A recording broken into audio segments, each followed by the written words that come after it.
आपण माने किए किए केबे ऋण नहीं हाथ टी उठेबे ऋण क्यों माने केबे मिसा हाथ उदार गरुदार लाज हूँ नहीं है भौणी ठारू भाई ठारू माँ ठारू बैंक ठारू हाँ नहीं लाज हेबार आवश्यक नहीं हाँ आम ऋण नहीं छु सत ना नहीं ऋण नहीं छु आपण ऋण न नेले मध्य आपण को नारे सरकार नहीं छंती है तो आमे समस्ते कौन अटू ऋणी अटू हाँ आमर सार आम हेडमास्टर से बहुत ऋण कर 70 वर्ष जिते प्रधानमंत्री नहीं नांती से जड़े तार केते गुण से नहीं जाइछंती से विकासटा आम देखी पारुछु खाली विकास दिशु ना कुआड़े कुआड़े बुलुची के जाने किंतु बहुत विकास देशर होइछि तो आमे समस्ते ऋण न नेले मध्य ऋणी अटू आमे आज मु आपण मान को कहिबा पई चाहे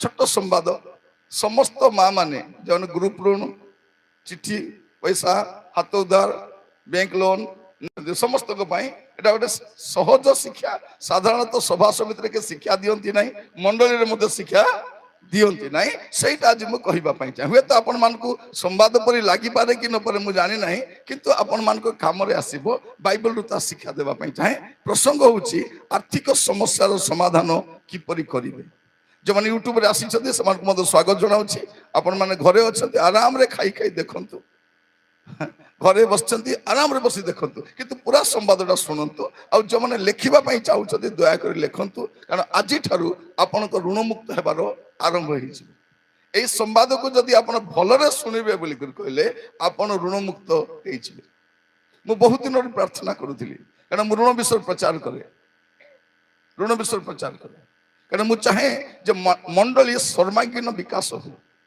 खाली आत्मिक क्षेत्र में नुहे आर्थिक क्षेत्र में उद्दीपना आसवा दरकार आत्मिक जीवन में नुहे आर्थिक जीवन में माने ऋण मुक्त होगा दरकार तो आज संवाद को आपण माने ध्यान सहित शुणिबे मोर प्रिय भाई भनी माने आमे समस्ते प्राय ऋण नहीं था बाइबल कौन कहूँ देखो मो सहित गीत संहिता 37 तार 21 गीत संहिता 37 तार 21 लिखा जाउची दुष्ट लोक ऋण करी परिशोध करे नहीं अंडरलाइन करि थांतु जो लोक पैसा पत्र नहीं फेराउ नहीं आपण को चाचा चाची भाई भौणी दियोर ननद सासु ससुर भी होंतु ना कहीं जदि धार आकार नहीं छंती जदि फेराउ नांती 10टा टंका भी हो 10 लाख टंकार कथा कहू नहीं गोटे कोटी टंकार कहू नहीं इवेन 10 टंका नहीं फेराउ नहीं जानवे से लोक दुष्ट लोक बाइबल कौन कहूँ से केते बड़ प्रचार करंतु केते बड़ बड़ भाववाणी कहतु केते बड़ शिक्षा दियंतु जदि काठू पैसा नहीं से फेराउ नहीं से दुष्ट लोक आ से प्रभु को राज्य रे जीवो नहीं कौन बोल कहबे रे दुष्ट आ अलस दास आकु हाथ गोड़ बांधी करी बाहरे फोपाड़ी दियो रोदन और दंत रखड़ी मिड़ी हेबो हेबो पैसा नेला बेले केंती नेबे मुसाफरा नेबे फेराला बेले बाग परा ही जिवे कौन बोली कहबे खाई पलाउ चिकी एटा हमर घर तोर खाई पलाउ नहीं नेबागरु कहलु नहीं एते आमर जे थरे आसबो आमर जूता जिरी जीवो जूता नहीं जीवन जिरी जीवो अनेक लोग मागी मागी हालिया ही करी छाड़ी देले खारती बड़ी तातने बोली आउ कौन लेखा दुष्ट लोक कौन करे ऋण करी परिशोध जदि आपण माने मध्य कार कार पैसा नहीं फेराउ नांती आपण को भीतर दुष्टता आपण हुए तो डेरी ही पारे तो कौन बोली कहबे देख लो नानी मु देई पारु देखो भाई ना मु देई पारु नहीं आसंता मास को देबी जदि आसंता मास भी हो नहीं कहि देबे ए मास भी हला नहीं आ गोटे मास को देबी अधा हेले नहीं तो टिके हेले नहीं तो मुल्के देबे नहीं बोले केंदी सेटा कौन बोली कहबे जा स्टेशन रे रिपोर्ट कर पार्ले मुकली आबी नले नहीं तू का को देखाई देथिलु को का को देखाई करी देलु का को साखी करी देलु को देछि बोली गारंटी को अनेक लोकर बीपी डायबिटीज काई के हिची उद्धार दे पैरालिसिस काई के हिची उद्धार दे करी हां गोटे गाँव रे जन को माठू धार सब नहीं जन को दांड में मागवा 7 लाख देता 7 ଲକ୍ଷ ଦେଇ ମାଗବାକୁ ଗଲା, ସେ ମା କହିଦେଲେ ତୁଇ ମତେ ଦେଇଛୁ ବୋଲି ଗ୍ୟାରେଣ୍ଟି କଣ? ତାର ଦାଣ୍ଡରେ ଏକା ବିଦିଗାଲି ଅଦରି ଗଲା, ସେ ମୁହଁ ମାରି ପଡିଗଲା, ସେଠି ଏକା ପାରାଲିସିସ୍ ହେଇଗଲା, ମୁଣ୍ଡ ବଙ୍କା ହାତ ବଙ୍କାଇ ଘରେ ଆଣିଲା, ଢୁଲେଇଥିଲେ। ଅଧା ଲୋକ ଆଲୋଚନା କରୁଛନ୍ତି ସେ ମା ଭଲ ହେଇଯାଉ ବୋଲି, ଆଉ ତାଠୁ ଯେ ନେଇଥିଲେ ସବୁ ପ୍ରଭୁକୁ ନେଇଯାଉ ପ୍ରଭୁ ବୋଲି ପ୍ରାର୍ଥନା କରୁଛନ୍ତି। ମୁଁ ଯାଇଥିଲି ସେଠି, ମୋର ପ୍ରିୟ ଭାଇ ଭଉଣୀ ମାନେ, ଆହୁରି ଭଉଣୀ ମାନେ ଯେତିକି ଲୋକ ଲୁଚାଇ ଲୁଚାଇ ଉଦାର ଦେଇଛ, କାହାକୁ କହିବ? କାହାକୁ କହିବ? ସ୍ୱାମୀଠୁ ଲୁଚାଇ କରି, ଆଠୁ ଲୁଚାଇ ତାଠୁ ଲୁଚାଇ ରଖିଲେ ସେ କଣ ବୋଲେ ଦେଇଥା ଲୋ, ଦେଇଥା। হ্যাঁ, 7,000 দে, মতো 10,000। এ ভাববো কোন রকি করে কি লাভ? ଦେଇଦେଲେ ମିଳିବ। ଏ 3,000 ଲୋଭରେ 7,000 ପଳେଇଛି ଅନେକଙ୍କର। ଏବେ ମାଗି ପାରୁନାହାନ୍ତି, ତାର ଘରକୁ ଯାଉଛନ୍ତି, ଆସୁଛନ୍ତି, ସ୍ୱାମୀ ପଚାରିବ କୋଉଠି ଯାଇଥିଲ? ନାଇଁ, ବସବାକୁ ଯାଇଥିଲି। ବସବାକୁ ଯାଉଥିଲ ଦିନକୁ? ସମସ୍ତଙ୍କୁ କହିବା ପାଇଁ ଚାହେଁ, ଦୟାକରି ଆଜିର ବାକ୍ୟକୁ ଭଲ କରି ଶୁଣିବେ। ଯଦି ଲେଖୁଛନ୍ତି ଲେଖି କରିଥିବେ, ୟୁଟ୍ୟୁବର ଭାଇ ଭଉଣୀ ମାନେ ଆପଣଙ୍କ ପାଇଁ ମଧ୍ୟ ଋଣମୁକ୍ତ ହେବାର ଫ୍ରିରେ ଶିକ୍ଷା, ଏଟା ପଇସା ନୁହେଁ, ଫ୍ରିରେ ଶିକ୍ଷା ଦଉଛି। ଏଟା ମୋର ହୃଦୟର କ୍ରନ୍ଦନ କଣ, ଆମର ପ୍ରତ୍ୟେକ ଗାଁରେ ଲେଖା ହେବା କଥା ଋଣମୁକ୍ତ ଅଞ୍ଚଳ ବୋଲି। କଣ ପ୍ରତ୍ୟେକ ଗାଁରେ ଲେଖା ହବ? କଣ ଗୋଟେ ବୋର୍ଡ ଲାଗିବା ଦରକାର, ଖ୍ରୀଷ୍ଟିଆନ ଗାଁରେ ଋଣମୁକ୍ତ ଅଞ୍ଚଳ। 10ଟା ବିଷୟ କହିବି, ଆପଣ କେମିତି ଋଣମୁକ୍ତ ହେଇପାରିବେ। ମୋର ପ୍ରିୟ ଭାଇ ଭଉଣୀ ମାନେ, ପ୍ରଭୁ ଆମମାନଙ୍କୁ ଅନୁଗ୍ରହ କରନ୍ତୁ। ଆଜି ବାକ୍ୟ ଶୁଣିବା ସମୟରେ ଆମେ ଧ୍ୟାନ ଦେବା, ଆମେ କେମିତି ଗୋଟେ ଋଣମୁକ୍ତ ଜୀବନ କାଟି ପାରିବା, କେମିତି ଆମେ ଆର୍ଥିକ ସମସ୍ୟାର ସମାଧାନ କରିପାରିବା। 10ଗୋଟି ସାଧାରଣ ବିଷୟ କହିବି, ବାଇବଲରୁ କହିବି। ଆପଣ ଭାବେ ଋଣ ବିଷୟରେ କହୁଛନ୍ତି, ବାଇବଲରେ କୋଉଠି ଲେଖା ହେଇଥିବ ବୋଲି? ଏଟା ବାଇବଲରୁ କହିବି। ଏ 10ଟା ବିଷୟକୁ ଯଦି ଧ୍ୟାନ ଦେବେ, ଆପଣ ଭବିଷ୍ୟତରେ କେବେ ଋଣଗ୍ରସ୍ତ ହେବେନି। ପ୍ରଥମ ବିଷୟ କଣ କରିବା ଅଛି? ହିତୋପଦେଶ 21 ପର୍ବ। ହିତୋପଦେଶ 21 ପର୍ବ, ସମସ୍ତେ ଖୋଲନ୍ତୁ ଜନ ବାଇବଲ ଆଣିଛନ୍ତି। ହିତୋପଦେଶ 21 ପର୍ବ, ତାର 5 ପଦ ଲେଖାଯାଉଛି, କର୍ମଶୀଳର ସଂକଳ୍ପରୁ କେବଳ ପ୍ରଚୁରତା ଜନ୍ମେ, ମାତ୍ର ହଠାତ୍ କାର୍ଯ୍ୟକାରୀ କେବଳ ଅଭାବ ଆଡେ ଯାଏ। କଣ ଲେଖାଯାଇଛି? କର୍ମଶୀଳର ସଂକଳ୍ପ କେବଳ ପ୍ରଚୁରତା ଜନ୍ମେ, କର୍ମଶୀଳର ସଂକଳ୍ପରୁ କେବଳ ପ୍ରଚୁରତା ଜନ୍ମେ, ମାତ୍ର ପ୍ରତ୍ୟେକ ହଠାତ୍ କର୍ମକାରୀ ଲୋକ ଅଭାବ ଆଡେ ଯାଏ। ଅଭାବ କାହାର ହୁଏ?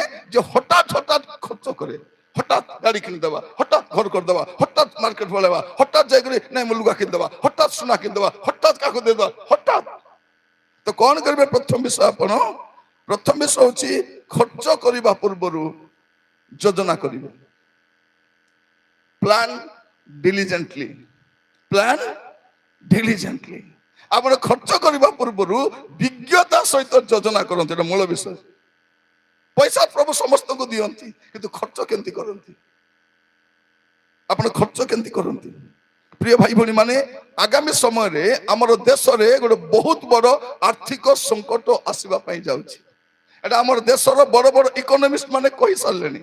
ଏବେ ଆମର ଦେଶକୁ ଆର୍ଥିକ ସଂକଟ ରକ୍ଷା କରିବା ପାଇଁ ମନମୋହନ ସିଂ ଆଉ ନାହିଁ, ତାଙ୍କର ମୂଲ୍ୟ ବୁଝିଲୁ ନାହିଁ। ଏବେ ଆମର ଆତା ଅଛନ୍ତି, ନିର୍ମଲା ଆତା, କଣ କହୁଛନ୍ତି? ମୁଇଁ ପିଆଜ ଖାଉ ନାହିଁ, ମୁଇଁ ରସୁଣ ଖାଉ ନାହିଁ, ଟମାଟୋ ଖାଉ ନାହିଁ। ତୁଇ ନ ଖାଇଲେ କିସଲା ଆତା, ସବୁ ଲୋକ ଖାଉଛନ୍ତି। ସେ କଣ କହୁଛି? ଲଜ୍ଜା ଆଉ ଦୁଃଖର କଥା, ମୁଁ ଖାଇନି, ତୁଇ ନ ଖାଇଲେ ଆମେ ତ ଖାଉଛୁ। ଭାଇ ଭଉଣୀ ମାନେ, ମୁଁ ଆପଣ ମାନ କହିବା ପାଇଁ ଚାହେଁ, ଆଗାମୀ ସମୟରେ ଆପଣ ଯଦି ଦେଖିବେ, ଯଦି ଋଣମୁକ୍ତ ଜୀବନ କାଟିବାର ଅଛି, ଆପଣଙ୍କର ଅର୍ଥକୁ ଯୋଜନା ସହିତ ଖର୍ଚ୍ଚ କରନ୍ତୁ, ଯୋଜନା ସହିତ ଖର୍ଚ୍ଚ କରନ୍ତୁ। ମୁଁ ଆପଣ ମାନ କହିବା ପାଇଁ ଚାହେଁ, ଆପଣ କଣ କରିବେ? ଆପଣଙ୍କର ଖର୍ଚ୍ଚର ଗୋଟେ ତାଲିକା ତିଆରି କରିବେ। এই ମାସରେ କଣ କଣ ଖର୍ଚ୍ଚ କରିବାର ଅଛି, এইটা create monthly budget before you spend. ଆପଣ ଖର୍ଚ୍ଚ କରିବା ପୂର୍ବରୁ କଣ କରିବା ଅଛି? ଗୋଟେ ବଜେଟ, ଏଇ ମାସରେ କଣ କଣ କିଣିବି। ଦେଖନ୍ତୁ ଭଉଣୀ ମାନେ, କେତେଟା ଲେଖା ଶାଢୀ କିଣିଛନ୍ତି? ପଇସା ହେଲେ ଶାଢୀ କିଣିବା, ପଇସା ହେଲେ ନାଇଟି କିଣିବା, ପଇସା ହେଲେ ଜୁତା କିଣିବା। ଏବେ 10ଟା ଶାଢୀ ନେ କୋଉ ବ୍ୟାଙ୍କରେ ଶାଢୀ ବନ୍ଧା କଲେ ପଇସା ଦେବେ? ଆପଣଙ୍କ ବେଷ୍ଟ ଶାଢୀ ଡ୍ରାଇ କ୍ଲିନ୍ କରନ୍ତୁ, ଆରି ଯାଇକରି କୁହନ୍ତୁ, ଆଜ୍ଞା କୋଉ କାଉଣ୍ଟରରେ ଦେଲେ ଆଜ୍ଞା ଲୋନ ମିଳିବ? କଣ ଆପଣ କଣ କରନ୍ତୁ? ଯୋଜନା ସହିତ ମାର୍କେଟ ଯିବେ ସବୁ ଧରି ବାରି ଆସିବେ, ସେ କିଣୁଛି ତାକୁ ଦେଖିଲେ ମୁଁ କିଣିବାର ଅଛି। ଦେଖନ୍ତୁ ଘରେ ସବୁର ଘରେ ଶ୍ୟାମ୍ପୁ ଡବା ଡବା ଅଛି, ପେଷ୍ଟ 4ଟା ଲାଖ ଅଛି, ସାବୁନ ଗାଦା ଗାଦା ଅଛି। କଣ ପାଇଁ? ଆପଣ କଣ କରିବା ଅଛି? ପ୍ରଥମ ବିଷୟ ପ୍ଲାନ ଡିଲିଜେଣ୍ଟଲି। ଯୋଉ ଲୋକ କଣ କରିବ, ହଠାତ୍ ହଠାତ୍ କର୍ମ କରିବ, ସେ ଅଭାବ ଆଡକୁ ଯିବ। ହଠାତ୍ ପଇସା ବାହାରି ଆସିଲା, ଖର୍ଚ୍ଚ ନାଇଁ। ପଇସା ଆସିଲେ ଖର୍ଚ୍ଚ ପାଇଁ ଯୋଜନା କରନ୍ତୁ ନାହିଁ, ସଞ୍ଚୟ ପାଇଁ ଯୋଜନା କରନ୍ତୁ। ଏଟା ପ୍ରଥମ ବିଷୟ। ମୋର ପ୍ରିୟ ଭାଇ ଭଉଣୀ ମାନେ, ମୁଁ କୌଣସି ଓପେନ ମିଟିଂରେ ଏଟା ପ୍ରଥମ ଥର ମୁଁ ଶିକ୍ଷା ଦଉଛି। ପ୍ରଥମ ଥର କାହିଁକି ଯେ ମୁଁ ସବୁବେଳେ କୁହେ ଋଣ ମୁକ୍ତ ହୁଅ, ଋଣ ମୁକ୍ତ ହୁଅ। କିନ୍ତୁ ଆପଣଙ୍କ ଭିତରେ ଥିବା ଆଜ୍ଞା କୁହ ଆଜ୍ଞା ଆମେ କେତେ ଋଣ ମୁକ୍ତ ହବୁ? କାରଣ ରବିବାର ଦିନ ପାଳକ ପ୍ରଚାର କଲେ ଆଜ୍ଞା ବାକ୍ୟ ମିଳିଲା ନାହିଁ, ଆଜିକୁ ପ୍ରଚାର କଲେ ସେତେ କହିବେ ବି ନାହିଁ। ଆଜି କେତେବେଳେ କହିବି ବୋଲେ ଜାଣିବେ ମଧ୍ୟ ନାହିଁ। ମୁଁ ତ ଉବକା ଉଡ଼ା ଶୁଣିବା ପାଇଁ ଟେଣ୍ଡର ନେଇଛି, ଯାହାକୁ ଇଚ୍ଛା। ପ୍ରିୟ ଭାଇ ଭଉଣୀ ମାନେ, ମୁଁ ହଉଛି କଚରା ଗାଦି, ସବୁ କଚରା ଆଣି ମୋର ମୁଣ୍ଡେ ଆଗା, କିଛି ଟେନସନ ନାହିଁ। ଅନେକ ଲୋକ କହିଲେନି ଆକୁ ଡାକବା ନାଇଁ ହଉ, ମିଟିଂରେ ଡାକବା ନାଇଁ, ଡାକ ନାଇଁ ହଉ। ମୋର ଯଦି ପାଟି ବନ୍ଦ ହେଇଗଲେ ମୋର ହାତ ଖୋଲା ଅଛି ହେଲା। ମୁଁ ପ୍ରଚାର କହିବା ପୂର୍ବରୁ ମୁଁ ଲେଖୁଥିଲି, ପ୍ରଚାର ବନ୍ଦ ହେଲେ ଲେଖିବି, ଆରେ ଡାକଲେ କହିବି, ନ ଡାକଲେ ଲେଖିବି। ମୋର କାମ ସେତିକି। ପ୍ରିୟ ଭାଇ ଭଉଣୀ, ପ୍ରଭୁ ଆମମାନଙ୍କୁ ଅନୁଗ୍ରହ କରନ୍ତୁ। ପ୍ରଥମ ବିଷୟ, ଆପଣ ଖର୍ଚ୍ଚ କରିବା ପୂର୍ବରୁ କଣ କରିବା ଅଛି? ପ୍ଲାନ କରିବା ଅଛି, ଯୋଜନା କରନ୍ତୁ ବିଜ୍ଞତା ସହିତ। ଯଦି ଆପଣ ଭଲ ଯୋଜନା କରିବେ, ଆପଣ ଆର୍ଥିକ ସମସ୍ୟାର ଉଦ୍ଧାର।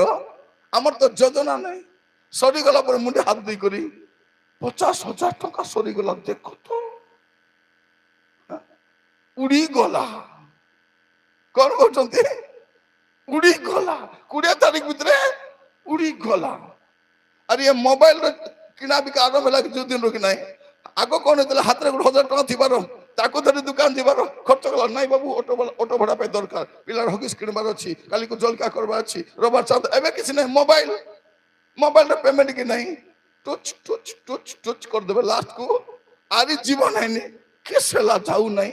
ବାଲାନ୍ସ ଚେକିଂ କରିବା ବୋଲେ ଅଣ୍ଡା ସବୁ ଗଦା ଥିବ, ଆଲୁ ଗେନି ଭାଜା କରି ଖାଇବା ଛଡାରେ କିଛି ଆହୁରି କିଛି ନଥିବ। ଖାଲି ଅଣ୍ଡା ହାକା ଗଦା ଥିବ। କଣ କରିବାର ଅଛି?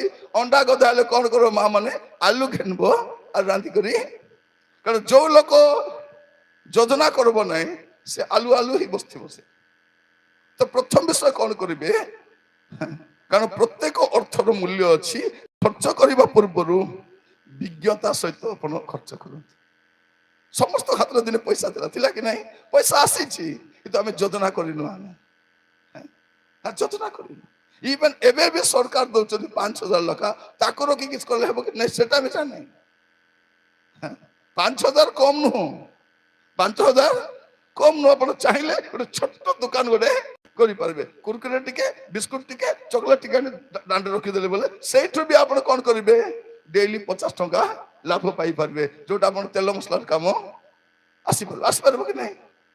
କହିବା ପାଇଁ ଚାହେଁ ଆପଣ ମାନଙ୍କୁ। ଆମେ ଖାଲି ଦିଅ ଦିଅ ବୋଲୁଛୁ, କୋଉଠି ଦେବେ? ଏ ଯେ ବୁଟି ମୁନା ଦେଖ, ଏ ବୁଟି ମୁନା ମିଶା ଭର୍ତ୍ତି ହଉନି। ପ୍ରିୟ ଭାଇ ଭଉଣୀ ମାନେ, ଏ ବୁଟି ମୁନା ମିଶା ଭର୍ତ୍ତି ହଉନି। କାହିଁକି? ଥିଲେ ତ ଦେବେ, ଥିଲେ ତ ଦେବେ। ତ ପ୍ରଥମ ବିଷୟ କଣ କରିବେ? ଆପଣ ବିଜ୍ଞତା ସହିତ ଯୋଜନା କରିବେ। ପ୍ରଥମ ବିଷୟ, ପ୍ରଭୁ ଆମମାନଙ୍କୁ ଅନୁଗ୍ରହ କରନ୍ତୁ। ଆଉ ଦ୍ୱିତୀୟ ବିଷୟ, ହିତୋପଦେଶ 22 ପର୍ବ ତାର 7 ପଦ। ହିତୋପଦେଶ 22 ପର୍ବ 7 ପଦ। ଧନବାନ ଦରିଦ୍ର ଉପରେ କର୍ତ୍ତୃତ୍ୱ କରେ, ପୁଣି ଋଣୀ ମହାଜନର ଦାସ ହୁଏ। ଋଣୀ କଣ ହୁଏ? ମହାଜନର ଦାସ ହୁଏ। ତେଣୁ ଆପଣ ଚେଷ୍ଟା କରିବେ, ଗୋଟେ ହଉଛି ଗୃହବନ୍ଦୀ, ଆଉ ଗୋଟେ ଅଛି ନୋଟବନ୍ଦୀ, ଆଉ ଗୋଟେ ଋଣବନ୍ଦୀ। ଯୋଉମାନେ ଋଣ ନିଅନ୍ତି ସେମାନେ କଣ ହୁଅନ୍ତି? ଦେବା ଲୋକର ଦାସ। ସେ ଆସି ମନକୁ ମଜା ହୁଡୁଥିବ, ମୁଟୁଙ୍ଗ ମୁଟୁଙ୍ଗ ଶୁଣୁଥିବେ। କୋଉବେ ନେଇଛୁ ତ ଶୁଣିଦେବା ବେ। କାହିଁକି ଶୁଣିଦେବ ଭଉଣୀ? କଣ ପାଇଁ ଶୁଣିବ? ସେ କଣ ପାଇଁ ଶୁଣେଇବ ଆପଣଙ୍କୁ? ତ କଣ କରିବେ? ଦ୍ୱିତୀୟ ବିଷୟ, ଆପଣ ଏହି ଯୋଉ ଋଣ ନେଉଛନ୍ତି ଋଣର ଦାସତ୍ୱରୁ ଦୂରରେ ଥାନ୍ତି। ଋଣ କଣ କରେ ଧୀରେ ଧୀରେ ଲୋକମାନଙ୍କୁ ଦାସତ୍ୱ ଆଡକୁ କଢେଇନି। ଆଉ ୟା ଦ୍ୱାରା ଆପଣଙ୍କ ଶାନ୍ତି, ଆପଣଙ୍କ ଆନନ୍ଦ, ଆପଣଙ୍କ ସ୍ୱାମୀ ସ୍ତ୍ରୀ ମଧ୍ୟରେ ପ୍ରେମ ନାହିଁ। ଦେଖନ୍ତୁ କାହାକୁ ପଇସା ଦେବୁ ସେ ଆରାମରେ ଥିବ, ଆମେ ଦେଇକରି ସ୍ୱାମୀ ସ୍ତ୍ରୀ ମାଡ ଗଲଉଥିବୁ କପା କୁପି ହେଇକରି ଖାମ ବେଳେ ଯିବା ମ କାହିଁକି ନେବା ଲୋକ ସେ ଆରାମରେ ଅଛି, ଆମେ ଘରେ ଝିକାଟା ନା ମାରା ପିଟା। କେତେ ଲୋକ କାବା କାବା ଶୁଣୁଛନ୍ତି, ଏଟା ଆମେ ସବୁଠୁ ପ୍ରଚାର କରିବେ ଜାଣିନଥିଲୁ। ଏଟା ଦ୍ୱିତୀୟ ବିଷୟ କଣ କରିବେ ଆପଣ, ସବୁ ଆବଶ୍ୟକତା ପାଇଁ ଧାର ନିଅନ୍ତୁ ନାହିଁ। ସବୁ ଆବଶ୍ୟକତା ପାଇଁ ଧାର କରିବାର ଆବଶ୍ୟକ ନାହିଁ। ଚେଷ୍ଟା କରନ୍ତୁ ଧାର ନ କରିବି ଚଳି ହେବ କି ସେଟା ବୋଲିକି। ଧାର ନ କଲେ ବି ହେବ କି? ଆମେ କଣ କରିବୁ ଚିକେନ କିଣିବାକୁ ଉଦାର ପଇସା ନଥିଲା ଲୋ, ହେଠି ତାଙ୍କୁ 500 ଟଙ୍କା କିଣି ଆଣିଲି, ମାଗିଲି ଆରି ମଟନ କିଣିକରି। ମଟନ ନ ଖାଇଲେ କଣ ଭାସିଯିବ ଦୁନିଆ? ଯେବେ ପଇସା ହବ ତେବେ ମଟନ ଖାଇବେ, ଯେବେ ପଇସା ହବ ତେବେ ପାଟ ଶାଢୀ କିଣିବେ, ଯେବେ ପଇସା ହବ ତେବେ ଗାଡି କିଣିବେ। କଣ ଏବେ ବ୍ୟାଙ୍କ ଗୁଡାକ ଫ୍ରିରେ ଦେଇ ଦଉଛନ୍ତି, 0 ଡାଉନ ପେମେଣ୍ଟରେ କାର ବାଇକ୍। କେତେ ଲୋକ ତ ଋଣରେ ମୋବାଇଲ ଆଣିଛନ୍ତି। ଭାବି ଦେଖନ୍ତୁ ପ୍ରିୟ ଭାଇ ଭଉଣୀ ମାନେ, ଦ୍ୱିତୀୟ ବିଷୟ କଣ କରିବେ, ସବୁ ଆବଶ୍ୟକତା ପାଇଁ ଆପଣ ଧାର ନେବେ ନାହିଁ। ଯେଉଁ ଆବଶ୍ୟକତା ଏଡାଇ ପାରିବା ତାକୁ ଏଡେଇ ଦିଅନ୍ତୁ। ଅଦରକାରୀ ବିଷୟକୁ ଦରକାର ବୋଲି ଭାବନ୍ତୁ ନାହିଁ। ଯୋଉଟା ଅଦରକାରୀ ସେଟା ଅଦରକାରୀ। ଆମେ କଣ କରୁ ସବୁ ଅଦରକାରୀକୁ, ଆମର ଘରେ ନାଇଁ କିଲୋ 4 ପ୍ରକାର ତରକାରୀ ନହେଲେ ତ ତଣ୍ଡକୁ ରୁଚବ ନାହିଁ। 8 ପ୍ରକାର ଖାଅ, ସକାଳେ କିଏ ଖାଇବ? ଯାହାଠି ମନ୍ଦ ଆତ୍ମା ପଶିଥିଲା, କି ନା ତାର ନା ବାହିନୀ ପଶିଥିଲା ଯେ, ସେ ପ୍ରିୟ ଭାଇ ଭଉଣୀ ମାନେ, ମୁଁ କହିବା ପାଇଁ ଚାହେଁ ଦ୍ୱିତୀୟ ବିଷୟ କଣ କରିବେ, ଅଦରକାରୀ ବିଷୟକୁ ଆପଣ ଦରକାର ବୋଲି ଭାବିବେ ନାହିଁ। ହାତେ ମାପି ଚାଖଣ୍ଡେ ଚାଲିବାକୁ ଶିଖିବାର ଅଛି। ପ୍ରଭୁଙ୍କ ଦାସ ମାନେ ମଧ୍ୟ ଆମେ କଣ କରୁଛୁ, ବିଶ୍ୱାସୀ ମାନଙ୍କୁ ଉଦ୍ଧାର ନେଇଥାଉଛୁ। ଯଦି ମୋର ବିଶ୍ୱାସୀଠୁ ମୁଁ ଧାର ନେବି ବୋଲେ ତାକୁ କଣ ବୋଲି କହିବି, ସଦା ପ୍ରଭୁ ଯୋଗାଇବା ପରମେଶ୍ୱର ସେ ଯୋଗାନ୍ତି। ସେ କହିବ କାହିଁକି ଆଜ୍ଞା ପାଗୁଆ କଥା କହୁଛ, ତମେ ତମଠୁ ଉଦ୍ଧାର ନେଇ ଡବଲ ମିଶା ଦଉନ। ସେ ମାଗି ମିଶା ପାରୁନି, ମାଗି ମଧ୍ୟ ପାରୁନି। ପ୍ରଭୁଙ୍କ ଦାସ ବୋଲି ଦେବ, ଶୁଣିବ ନାହିଁ, ପଛକୁ ଚାହିଁଥିବ, ତା ସ୍ତ୍ରୀକୁ ଗାଳି କରୁଥିବ। ସେ ଯା ପାଷ୍ଟରଠୁ ମାଗି ଆଣ, ତୁଇ କଲା ରଖଦେଲି, ତୁଇ କଲାରୁ ଦେଲି। ଏ ସ୍ତ୍ରୀ ଆସ ମାଗବା ପାଇଁ ପାଷ୍ଟରକୁ ଦେଖି ପ୍ରେସ୍ ତଲରେ ଆଜ୍ଞା ବୋଲି ଆଣି ପଲାଉଥିବ। ମତେ ଆମ ଘରେ ଗୋଟେ ଭଉଣୀ ଆସିଥିଲେ, ଆଜ୍ଞା ସେ ଆଜ୍ଞା ପଇସା ନେଇଛନ୍ତି, ମୋ ସ୍ୱାମୀ ଖେଦଲେ ଯାଉଛି, ତାକୁ ଦେଖି ପ୍ରେସ୍ ତଲରେ ଆଜ୍ଞା ବୋଲି ଆରି ଭାରି ମାଗଲୁ କି ତୁଇ କିସ୍ ବୋଲି ମାଗବି, ପାଷ୍ଟର ଲୋକ ନମସ୍କାର କରି ଭାରି ଆଇଲି। ମୋର ପ୍ରିୟ ଭାଇ ଭଉଣୀ ମାନେ ଅଛନ୍ତି, ଆମେ ପାଳକ ମାନେ ମତେ ଗ୍ରୁପ ଋଣ ବିଶ୍ୱାସ ଅଛି କି? ଯୋଉ କମାନି ତ କମାନି, ଚାନ୍ଦା ହେଲେ ତ ହେଲା, ନେଲେ ତ ପେଜ ବେଲା। ଆମର ଚାନ୍ଦା ମିଳିବ 10 ମାସ ଦେବ ବୋଲିକରି ଆମେ ଋଣ ନେଇଥିବା କି ନଦେଲେ କଣ କରିବା ଅଛି? ଏବେ ଜଣେ ପାଳକ କଣ କହୁଥିଲା, ଆଜ୍ଞା ମୋର ଟ୍ରେନିଂ ପଡିଛି ବୋଲି ଆଜ୍ଞା ହାଇଦ୍ରାବାଦ ପଳେଇବି, আর 2 ବର୍ଷ ପରେ କୁଲି କାମ କରିବି, আর ଋଣ ସୁଧିଲା ପରେ। ଭାବି ଦେଖନ୍ତୁ କେତେ ଦୁଃଖର କଥା। କାହିଁକି এইটা ଗୋଟେ ଏମିତି ଗାତ ଯେ ପଡିଲେ ବାହାରବାଟା। ସର୍ଦାର ଋଣ ନେଲୁ ପରା, ଦାନ୍ତ ଦେଖାଇ କରି ନେଇଥିବି, ଏଠି ଯାଉଛି ନା ଲେଖାଇଛି ବୋଲି ଏବେ ଦାନ୍ତ ବି ଦିଶୁ ନାହିଁ। ମୋର ପ୍ରିୟ ମା ମାନେ ଭଲ କରି ଶୁଣ, ଝୁମୁରି ମାନେ ଆପଣ ମାନଙ୍କୁ ମୁଁ କହୁଛି, ଏଟା ଆମେ କେମିତି ଋଣ ମୁକ୍ତ ଜୀବନ କାଟିବା, এটা হচ্ছে দ্বিতীয় বিষয়। କଣ କରିବା ଅଛି, ଆପଣ କଣ କରିବେ, ଆବଶ୍ୟକ ନହେଲେ ଧାର ନେବେ ନାହିଁ, ଆପଣ ଋଣବନ୍ଦୀ ହେବେ ନାହିଁ। ଆର୍ଥିକ ଆବଶ୍ୟକତାକୁ କଣ କରିବା ଅଛି, ଆପଣ କମାଇବାର ଅଛି। କଣ କରିବା ଅଛି, ଷ୍ଟପ୍ ଫିନାନ୍ସିଂ ୱାନ୍ସ। କଣ କରିବା ଅଛି, ଆପଣ এই আর্থিক আবশ্যকতা, এটা পয়সা হেলে একা হেব বলবাটা নাই, এটা পয়সা নহলে মিশা হেব। হেব কি নাই ভଉଣୀ ମାନେ, ଆପଣ ମାନେ ଘରେ କିଛି ନଥିଲେ ବି ରାନ୍ଧି ପାରିବେ, ପାରିବେ କି ନାହିଁ? ঘরে କିଛି ନଥିବ ହେଲେ ମତେ ଗୋଟେ ତରକାରୀ 2ଟା ଟମାଟୋ ଥିବ ତାକୁ ଟମାଟୋ ଝୋଲ କରିଦେବେ, ଆଲୁ 2ଟା ଥିବ ତାକେ ସିଝାଇ ଦେଇ ଭର୍ତ୍ତା କରିଦେଇଥିବେ, ତାପରେ ବଡି ଟିକେ ଥିବ ତାକେ ଭାଜି ଦେଇ ପିଆଜ ସାଙ୍ଗେ ଚକଟି ଦେଇଥିବେ, ସେଟା ଗୋଟେ ତରକାରୀ। ଆରି ଯଦି ଏକ୍ସଟ୍ରା କରବା ଅଛି ଲେମ୍ବୁ ଆରି ମର୍ଚି କଲେ ସେଟା ଗୋଟେ ତରକାରୀ। କେତେ ଖୁସିରେ ଖାଇବ କି ନାହିଁ? ପଖାଳ ଭାତ ପକାଇ ଦେଲେ ତ ହେଲା ନା। ଆମକୁ କଣ ଦରକାର ଅଛି? ଆପଣ ଶିଖନ୍ତୁ। ଦ୍ୱିତୀୟ ବିଷୟ କଣ କରିବା ଅଛି ଯେ ମୁଁ ଆପଣମାନେ କହିବା ପାଇଁ ଚାହେଁ, ଆପଣମାନେ କଣ କରିବେ? କୌଣସି ବଡ ଖର୍ଚ୍ଚ କରିବା ପୂର୍ବରୁ କିଛି ଦିନ ପ୍ରାର୍ଥନା କରିବେ, ଯଦି ଜରୁରୀ ତେବେ ଖର୍ଚ୍ଚ କରିବେ। ଏଟଲିଷ୍ଟ 30 ଦିନ ପ୍ରାର୍ଥନା କରନ୍ତୁ। ପଇସା ଆସିଲା ପରେ ମଧ୍ୟ ଗୋଟେ 30 ଦିନ ନାଇଲେ 30 ଦିନ ବେଶୀ ଗଲା କାହିଁକି ସମ୍ଭାଳି ହେବ ନାହିଁ, ହେଲେ ସପ୍ତାହଟି ପ୍ରାର୍ଥନା କରନ୍ତୁ। ପ୍ରଭୁ ଏଟା କିଣିବି କି ପ୍ରଭୁ, ଏଟା ଖର୍ଚ୍ଚ କରିବି କି ପ୍ରଭୁ, ଏଇଟା ଆପଣ ଯଦି କରିବେ ହେଇଗଲା। ସେଇ କ୍ଷଣିକର ବିଷୟଟା ଟିକେ ଏଭଏଡ୍ ହେଇଗଲା ମତେ ହେଲା ବି ସେ କ୍ଷଣିକ ପାଇଁ ସେ ନାଇଟି କିଣୁଥିବ, ହେଠି ମୋ ନାଇଟି ଘିଣିବି କି, ଚୁପ୍ ହେଇଗଲେ ହାଣ୍ଡି ଗୁଣି ମାଦ ନାଇଟି ବାଲା ପଳାଇବ, ଘିଣିବାଟା କ୍ୟାନ୍ସେଲ। ଆମେ କଣ କରବୁ? ହେଠି ସୁକାନ୍ତି କିଣୁଛୁ କିଲୋ ତାକୁ ଅଛି ଲୋ ଘେନବ। ଏ ଜୟନ୍ତକୁ କୋଟି ଦବୁ ହାତ ଉଦାର ମାଗିକି ଦେଇଥାଲ 500 ଟଙ୍କା ଗୁଟେ।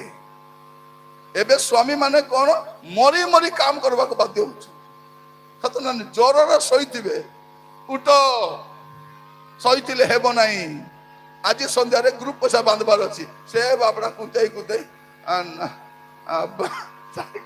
ଦୋକାନରେ ବସୁଛି, ଆଟୋ ଚଲାଉଛି, ଏ ମାଜନି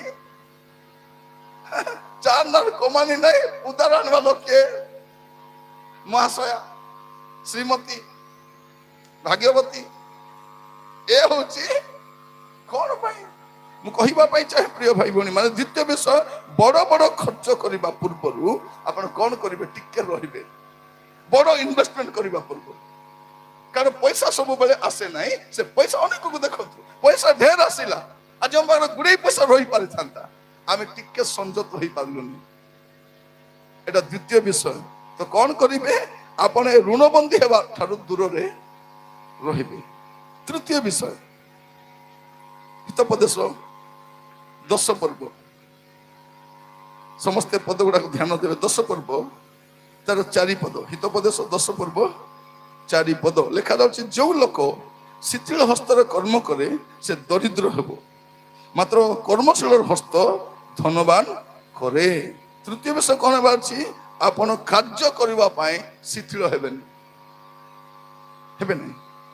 ମୁଁ କହିବା ପାଇଁ ଚାହେଁ, ୱାର୍କ ୱିଥ୍ ଏକ୍ସିଲେନ୍ସି।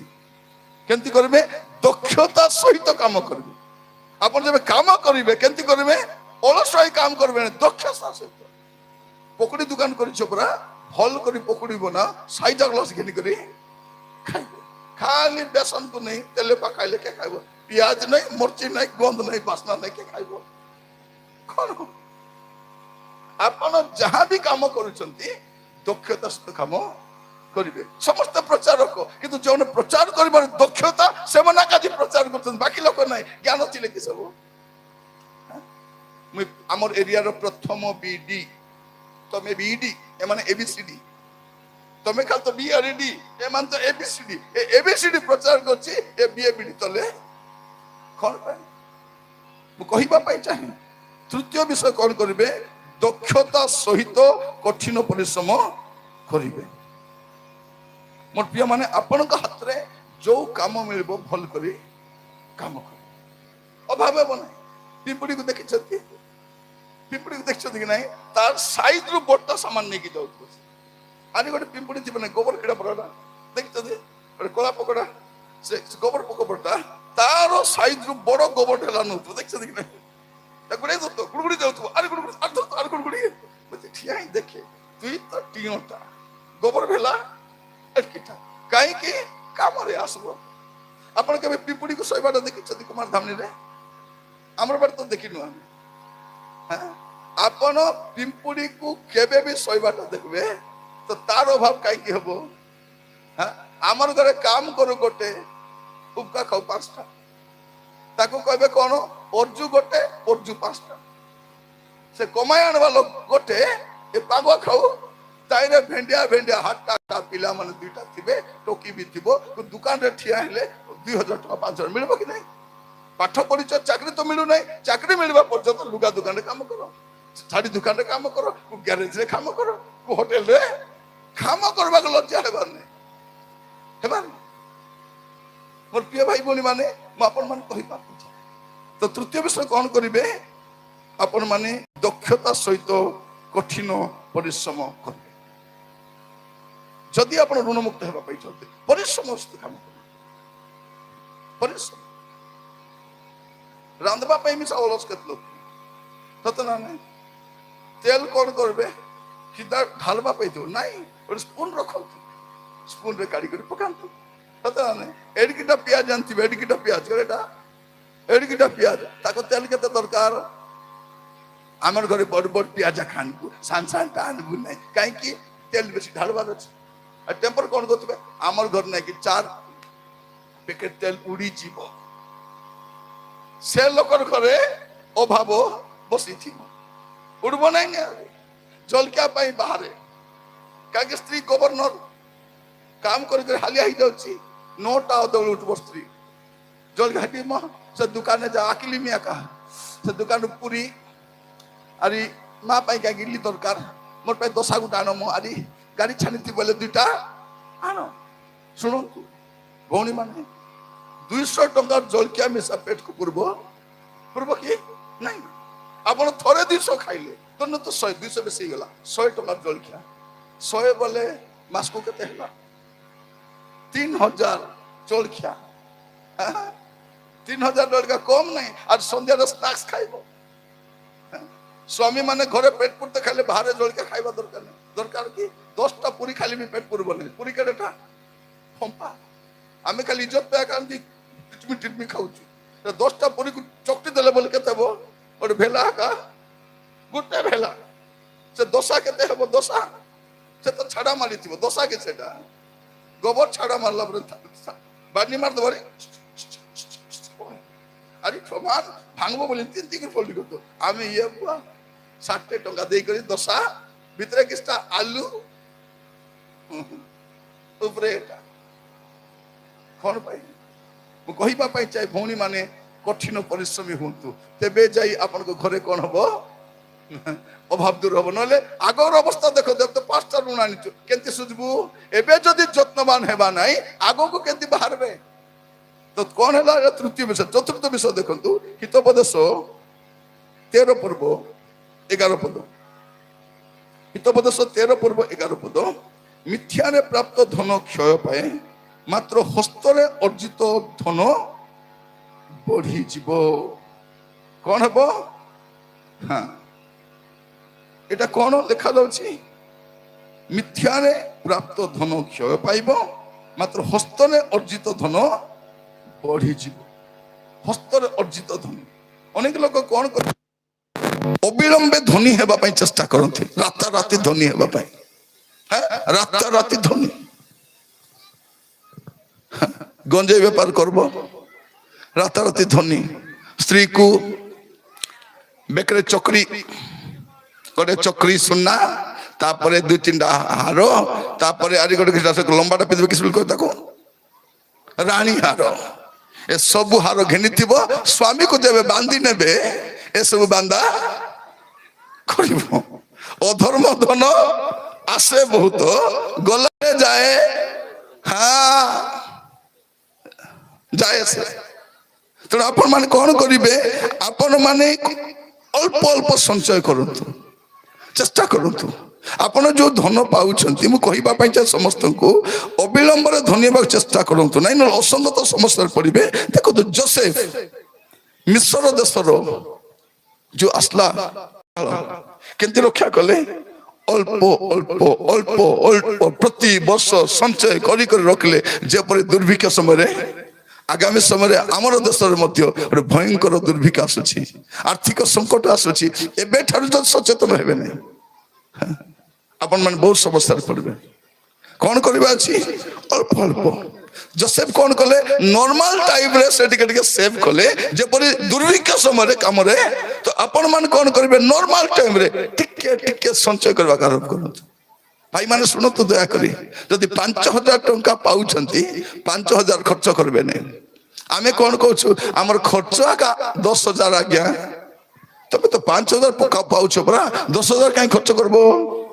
ତା ମାନେ ପ୍ରତି ମାସ 5,000 ଏକ୍ସଟ୍ରା କୁଆଡୁ କୁଆଡୁ ଯୋଗାଡ଼ କରିବା ପାଇଁ ପଡୁଛି କି ନାହିଁ? ଥରେ ଲୋକ ଜଣେ ଲୋକ ଯଦି କାରରେ ଚଢିଲା ସେ ଅଟୋରେ ଚଢବାକୁ ଇଚ୍ଛା କରିବ ନାହିଁ, ବାଇକରେ ବସିବାକୁ ଇଚ୍ଛା କରିବ ନାହିଁ। ଯୋଉଠି ଗଲେ କାର, ସରକାର ତେଲ ଫ୍ରିରେ ଦଉଛି ତ ପ୍ରତ୍ୟେକ ବିଷୟ।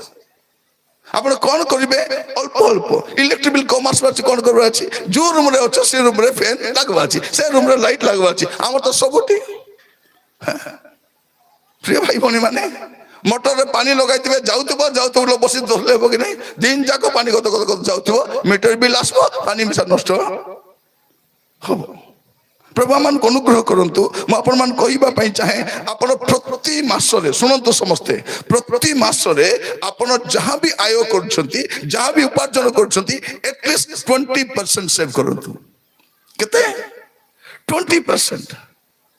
ଯଦି ଆପଣ 1,000 ଟଙ୍କା ପାଉଛନ୍ତି 200 ଟଙ୍କା ସେଭିଂ କରନ୍ତୁ। ଏବେ 200 ପରା ଲାଗୁଛି, କିନ୍ତୁ 10 ବର୍ଷ ପରେ କେତେ ହେବ? 5 ବର୍ଷ ପରେ କେତେ ହେବ? ଏବେ ଏଟାର କି ଲାଭ? ଏ 500 ରଖି କାଏ କରିବି ବେ ମୁଇଁ? 500 ରଖିଲେ କେତେ ହେବ ଯେ? କେତେ ହେବ ନାହିଁ ଭଉଣୀ ମାନେ? ଆପଣଙ୍କ ଘରେ ଯୋଉ ଟେପ ଅଛି କି ନାହିଁ, ପାଣି ଲିକ୍ ହଉଛି, ଟପ୍ ଟପ୍ ଟପ୍ ଟପ୍ ପଡୁଛି କି ନାହିଁ? ଆପଣ ଗୋଟେ ବାଲ୍ଟି ରଖି ଦିଅନ୍ତୁ, ସକାଳେ କେତେ ହେଇଯାଇଥିବ ସେଟା ପୁରା ଗୋଟେ ବାଲ୍ଟି ଭର୍ତ୍ତି, बूंद बूंद पानी से भरता है घड़ा। कौन? बूंद बूंद पानी से, टोपे टोपे पानी रे ही हांडी भर्ती हेता है। आपन को भी टोपे टोपे पैसा अल्प अल्प संचय, अल्प अल्प आपन मन भाबुथिबे आज्ञा को कोन हला आजी एटा हम प्रचार करछंती, एटा दरकार अछि बोल मु रियलाइज कली। ସେଇଥିପାଇଁ ମୁଁ କହୁଛି, କାହିଁକି ଆମର ମଣ୍ଡଳୀ ଗୁଡାକ, ଆମର ପରିବାର ଗୁଡାକ ଋଣଗ୍ରସ୍ତ ଅବସ୍ଥାରେ ଅଛନ୍ତି। କେତେବେଳେ ବିଷ ଖାଇ ମରବେ ଜଣା ନାହିଁ, ଉଚକି ମରବାର ବେଲ ନାହିଁ। ଥରେ ଗୋଟେ ମା ମତେ କହୁଛି, ଆଜ୍ଞା ବେଶୀ ଋଣ ହେଇଛି ଆଜ୍ଞା, ମରିଗଲେ ପୁଣି ଋଣ ଛାଡ଼ିଦେବେ ବୋଲା। କେତେ ଯେ ନାଇଁ ମୁଁ ମରି ମରାରେ ଯାଇଥି, କେତେ ମରବ ତମେ? ବିଷ ବୁଷା ଖାଇହେଲେ ମରି ଯାଇଥି। ମୁଁ କହିଲି ବିଷ ଖାଇ ମରଲେ ତ ବଢିଆ, ସିଧା ନରକକୁ ଯିବ। এবার ঋণ ছাড়বে কিনা তোর পিলাটুকু বাঁধি নেবে।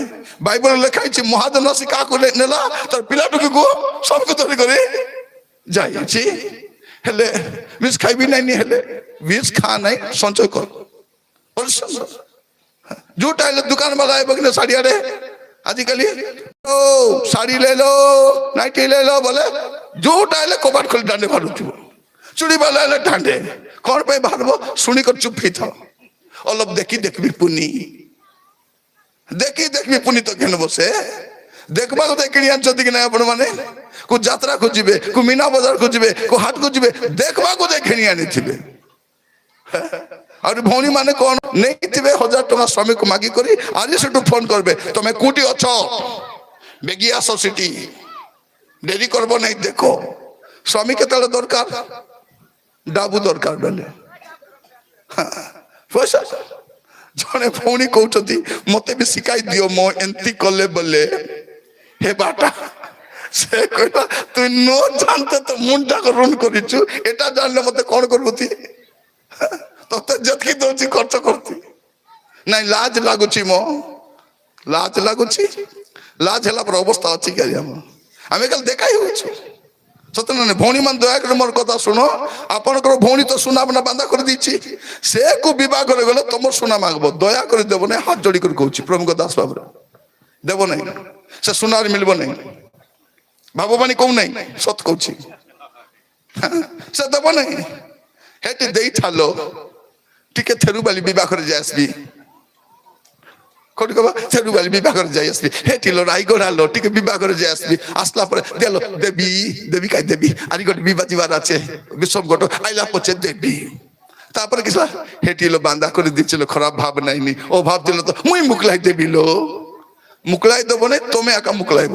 শোনা গলা মুকলাইবা লোকে তুমি। ସେଥିପାଇଁ ଦୟା କରି ନିଜର ଭଉଣୀ ପିଟି ମାଣ୍ଡାମୁଣ୍ଡି ହେଲେ ମିଶା ଦେବ মতে বিশ্বাস নাই কিলো বলার তোতে বিশ্বাস ছিল মাত্র মোর উপরে বিশ্বাস নাই দেবি নাই তোকে ଛିଡ଼ିଗଲା କଥା ଦେଇ କରି ଏବେ ଯେତେ ଲୋକ ହରବର ହଉଛନ୍ତି ସବୁର ଅବସ୍ଥା କଣ ଏବେ ଶୁଣା ନାହିଁ ପଚାରୁଛନ୍ତି ନାନୀ ତୋର କାନଟା କେନେ ଗଲା ଲୋ ନାଇଁ ଲୋ କାନର ଟିକେ କଣା ଟିକେ ବଡ ହେଇଗଲା ତ ସେ କୁଣ୍ଡାଉଛି ପାଇମି ଦେଖିଲା ବେଲେ ସୁନା ସେ ନେଇଯାଇଛି ସୁନା ନେଇଯାଇଛି ସେ ତ ଆପଣ କଣ କରିବେ ଚେଷ୍ଟା କରନ୍ତୁ ସମସ୍ତ କହିବା ପାଇଁ ଚାହେଁ ଚତୁର୍ଥ ବିଷୟ ସେଭ୍ ଲିଟିଲ ବାଇ ଲିଟିଲ ଟିକେ ଟିକେ ସଞ୍ଚୟ କରନ୍ତୁ ଅଳ୍ପ ଅଳ୍ପ ସଞ୍ଚୟ ଆପଣ କରନ୍ତୁ ଆଉ କଣ କରିବେ ଆପଣ ଖର୍ଚ୍ଚ କରିବାର ଅଭ୍ୟାସକୁ କାଟିବେ ସାନ ସାନ ଖର୍ଚ୍ଚ ବଡ ବଡ ଖର୍ଚ୍ଚ ନାହିଁ ছোট ছোট ଖର୍ଚ୍ଚ খুচরা খরচ গলে জলকা কিনে আনলে মার্কেট গলে এটা আনলে জুতা গোটে কিনিদেলে সেটা গোটে কিনিদেলে এ ছোট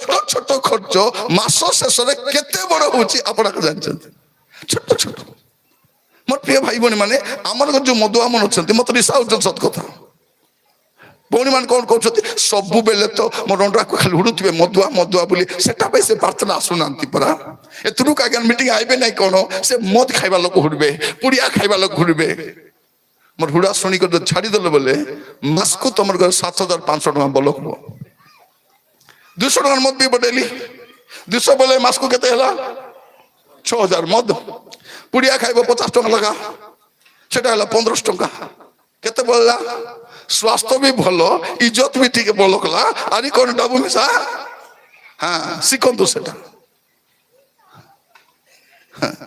ଟିକେ ଶିଖନ୍ତୁ ଏବେ କଣ କରିବେ ସମସ୍ତେ ମନ ରଖିତ ଯେତିକି ପୁଡିଆ ଖାଉ ମାନେ ସେ କି କାର୍ଡ ଦେଇଛନ୍ତି ସରକାର ଆୟୁଷ୍ମାନ କାର୍ଡ ହଁ ଭଲ କରି ରଖିଥିବ ପାଟି ଘା ହେବ କାଟବେ କି ନାହିଁ ଆୟୁଷ୍ମାନ କାର୍ଡ ଧରି କରି ଯିବେ ଆପଣ ଆୟୁଷ୍ମାନ ହେବେ କି ନାହିଁ ଜାଣା ନାହିଁ ଆପଣଙ୍କର କାର୍ଡ ଆୟୁଷ୍ମାନ ହେଇଯିବ କଣ କରିବା ଅଛି ଆପଣ ଅଳ୍ପ ଅଳ୍ପ କରି ଖର୍ଚ୍ଚ କରିବାର ମାନନ୍ତୁ ଅଳ୍ପ କରି କରି ଆମର ବହୁତ ପଇସା ନଷ୍ଟ ହେଇଯାଏ ଯାହା ସଞ୍ଚୟ କରୁଛନ୍ତି ପ୍ରଭୁ ସେଠି ଆଶୀର୍ବାଦ କରିବା ପାଇଁ ପ୍ରାର୍ଥନା କରନ୍ତୁ ଆପଣ ଯୋଉ ଅଳ୍ପ ବି ରଖିଛନ୍ତି ଆପଣ ଖାଲି ପ୍ରାର୍ଥନା କରନ୍ତୁ ପ୍ରଭୁ ଏ ମୁଁ ଅଳ୍ପ ରଖିଛି ଆରେ ଟିକେ ମଇଦା ଟିକେ ତେଲକୁ ଏମିତି ଆଶୀର୍ବାଦ କଲେ 3 ବର୍ଷ 6 ମାସ ଆପଣଙ୍କ ପଇସା କେହି ଆଶୀର୍ବାଦ କରିବେ ନାହିଁ ଆଶୀର୍ବାଦ କରିବ ସଞ୍ଚୟ କରନ୍ତୁ ମୁଁ କହିବା ପାଇଁ ଚାହେଁ ସମସ୍ତଙ୍କୁ ସମସ୍ତେ ଚେଷ୍ଟା କରିବେ କଣ ଖର୍ଚ୍ଚ ସାନ ସାନ କାଟନ୍ତୁ ছোট ছোট ଖର୍ଚ୍ଚ ମାର୍କେଟରୁ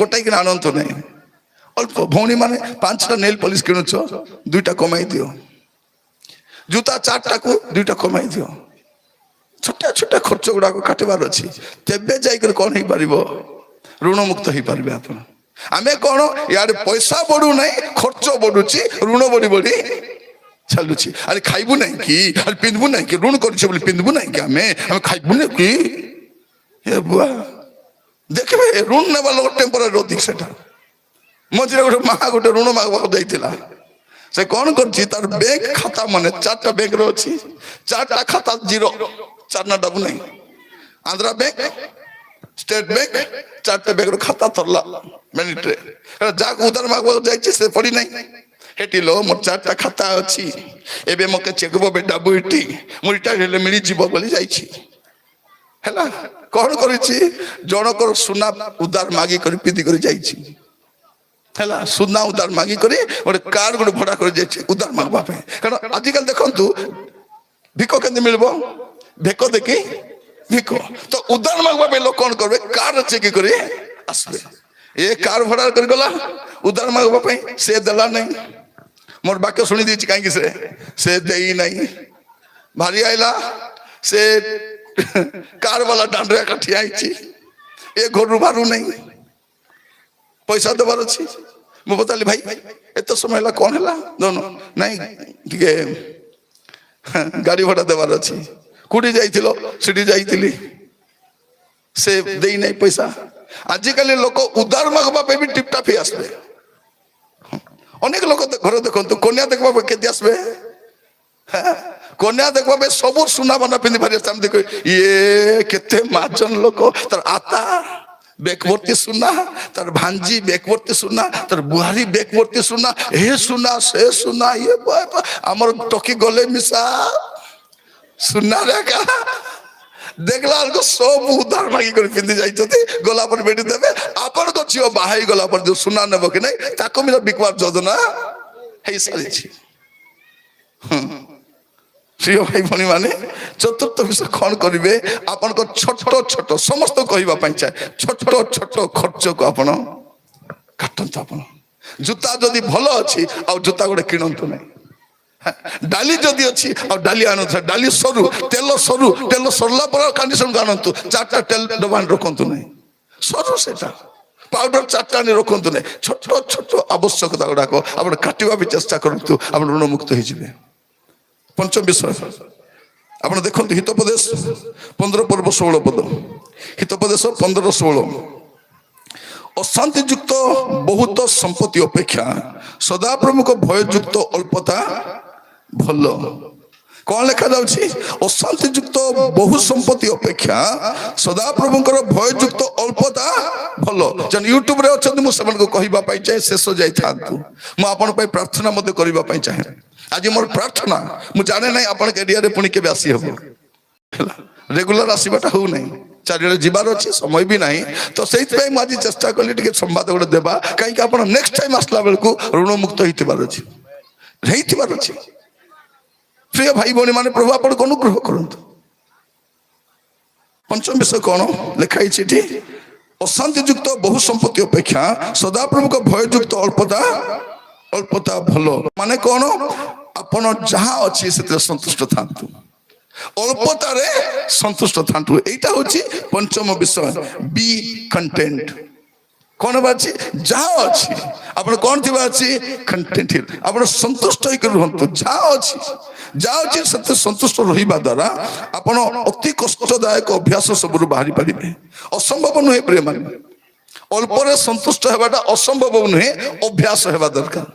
ଅଭ୍ୟାସ ପ୍ରାକ୍ଟିସ କଣ କରେ? ଗୋଟେ ମ୍ୟାନ କୁ ପରଫେକ୍ଟ କରେ। Practice makes a man perfect. তো ଆପଣ ଅଭ୍ୟାସ କରନ୍ତୁ କଣ? ଯାହା ଅଛି ସନ୍ତୁଷ୍ଟ ଥିବା ପାଇଁ। ଆମେ କାହିଁକି ଋଣ ମୁକ୍ତ ଜୀବନ କାଟି ପାରୁଛୁ? ଯେବେ ଆମ ପାଖରେ ପଇସା ନଥିଲା ତେବେ ବି ସେମିତି ଆଗ ଚଳୁଥିଲୁ, ଏବେ ମିଶା ଆମର କଣ? ଭାଇ ବନ୍ଧୁ ଶୁଣନ୍ତୁ, ଆପଣଙ୍କର ଦରମା ବଢିଲେ ଖର୍ଚ୍ଚ ବଢାନ୍ତୁ ନାହିଁ। ସମସ୍ତେ ଦୟାକରି ଶୁଣନ୍ତୁ, ଦରମା ବଢିଲେ ଖର୍ଚ୍ଚ ବଢାନ୍ତୁ ନାହିଁ, ସେଇ ଖର୍ଚ୍ଚ ରାକା ଚଢନ୍ତୁ, ତେବେ ପଇସା ଆମର ପଇସା ବଢୁ ବଢୁ ଖର୍ଚ୍ଚ ମିଶା। 5,000 ଘର ଚଳୁଥିଲୁ କି ନାହିଁ, ଏବେ 50,000 ଟଙ୍କାର ଘର ଚଲୁଛୁ। ଯଦି ଆପଣ 5,000 ଚଳିଥାନ୍ତେ ବୋଲେ 45,000 ପ୍ରତି ମାସରେ ବଞ୍ଚିଥାନ୍ତା। ଆମେ କଣ 5,000 ରୁ 10,000 ହେଲା, 20,000 ହେଲା, 30,000, ଏବେ 50,000 ବି ଅଣ୍ଟୁ ନାହିଁ। ଯଦି ହେଟିଲ ଆଙ୍କର ଡାବୁ ମୋର ଡାବୁ 2 ଲୋକର ପଇସା ବି ଅଣ୍ଟୁ ନାହିଁ। କେତେ ହେଲା ହେଲେ କାହାର ଆଖି ପଡିଲା ହେଲେ କିଏ ନଷ୍ଟ କରିଛି ହେଲେ ଆମର ଘରେ କୋଉ ଆତ୍ମା କାମ କରୁଛି? ଆଜ୍ଞା ଆମର ଘରେ ଗୋଟେ ମନ୍ଦ ଆତ୍ମା ମନ୍ଦ ଆତ୍ମା ନାହିଁ, ତମେ 2ଟା ଆତ୍ମା। କୋଉ ଆତ୍ମା? ଅଣ୍ଡରା ଆତ୍ମା, ଆରେ ମାଝି ଆତ୍ମା, ଏ 2ଟା ଆତ୍ମା। ଆରେ ତାଙ୍କର ପିଲାମାନେ ଚିଲରା ଆତ୍ମା। ସେମାନେ କମ କି ଏ ପିଲାଟିକେ 4 ନର କମାଉନାହାନ୍ତି, ଖାଲି ମୋବାଇଲ ଧରି ଅର୍ଡର ଆକା କରୁଥିବେ ହେଲା, ମୋବାଇଲ ଧରି ଖେଳୁଥିବେ। ଫ୍ଲିପକାର୍ଟରେ କୋଉଟା ମିଳିବ, ସେଠି କିଟା ମିଳିବ, ମିଶୋରେ କିଛିଟା ମିଳିବ, ଖାଲି ଅର୍ଡର କରିଦେଇଥିବେ। ଏ ମା 450 ଟଙ୍କା ଦେବୁ ଗୋ, ସକାଳେ ଦେଖ କିଛିଟା लो ହେତି ମା ଅର୍ଡର କରିଛି। তুই ଅର୍ଡର କରିବା ପୂର୍ବରୁ ପଚାରିଲୁ କୋଉଠୁ କମାଉଛୁ? ବାପା କେତେ କମାଉଛନ୍ତି ଅର୍ଡର କରୁଛୁ?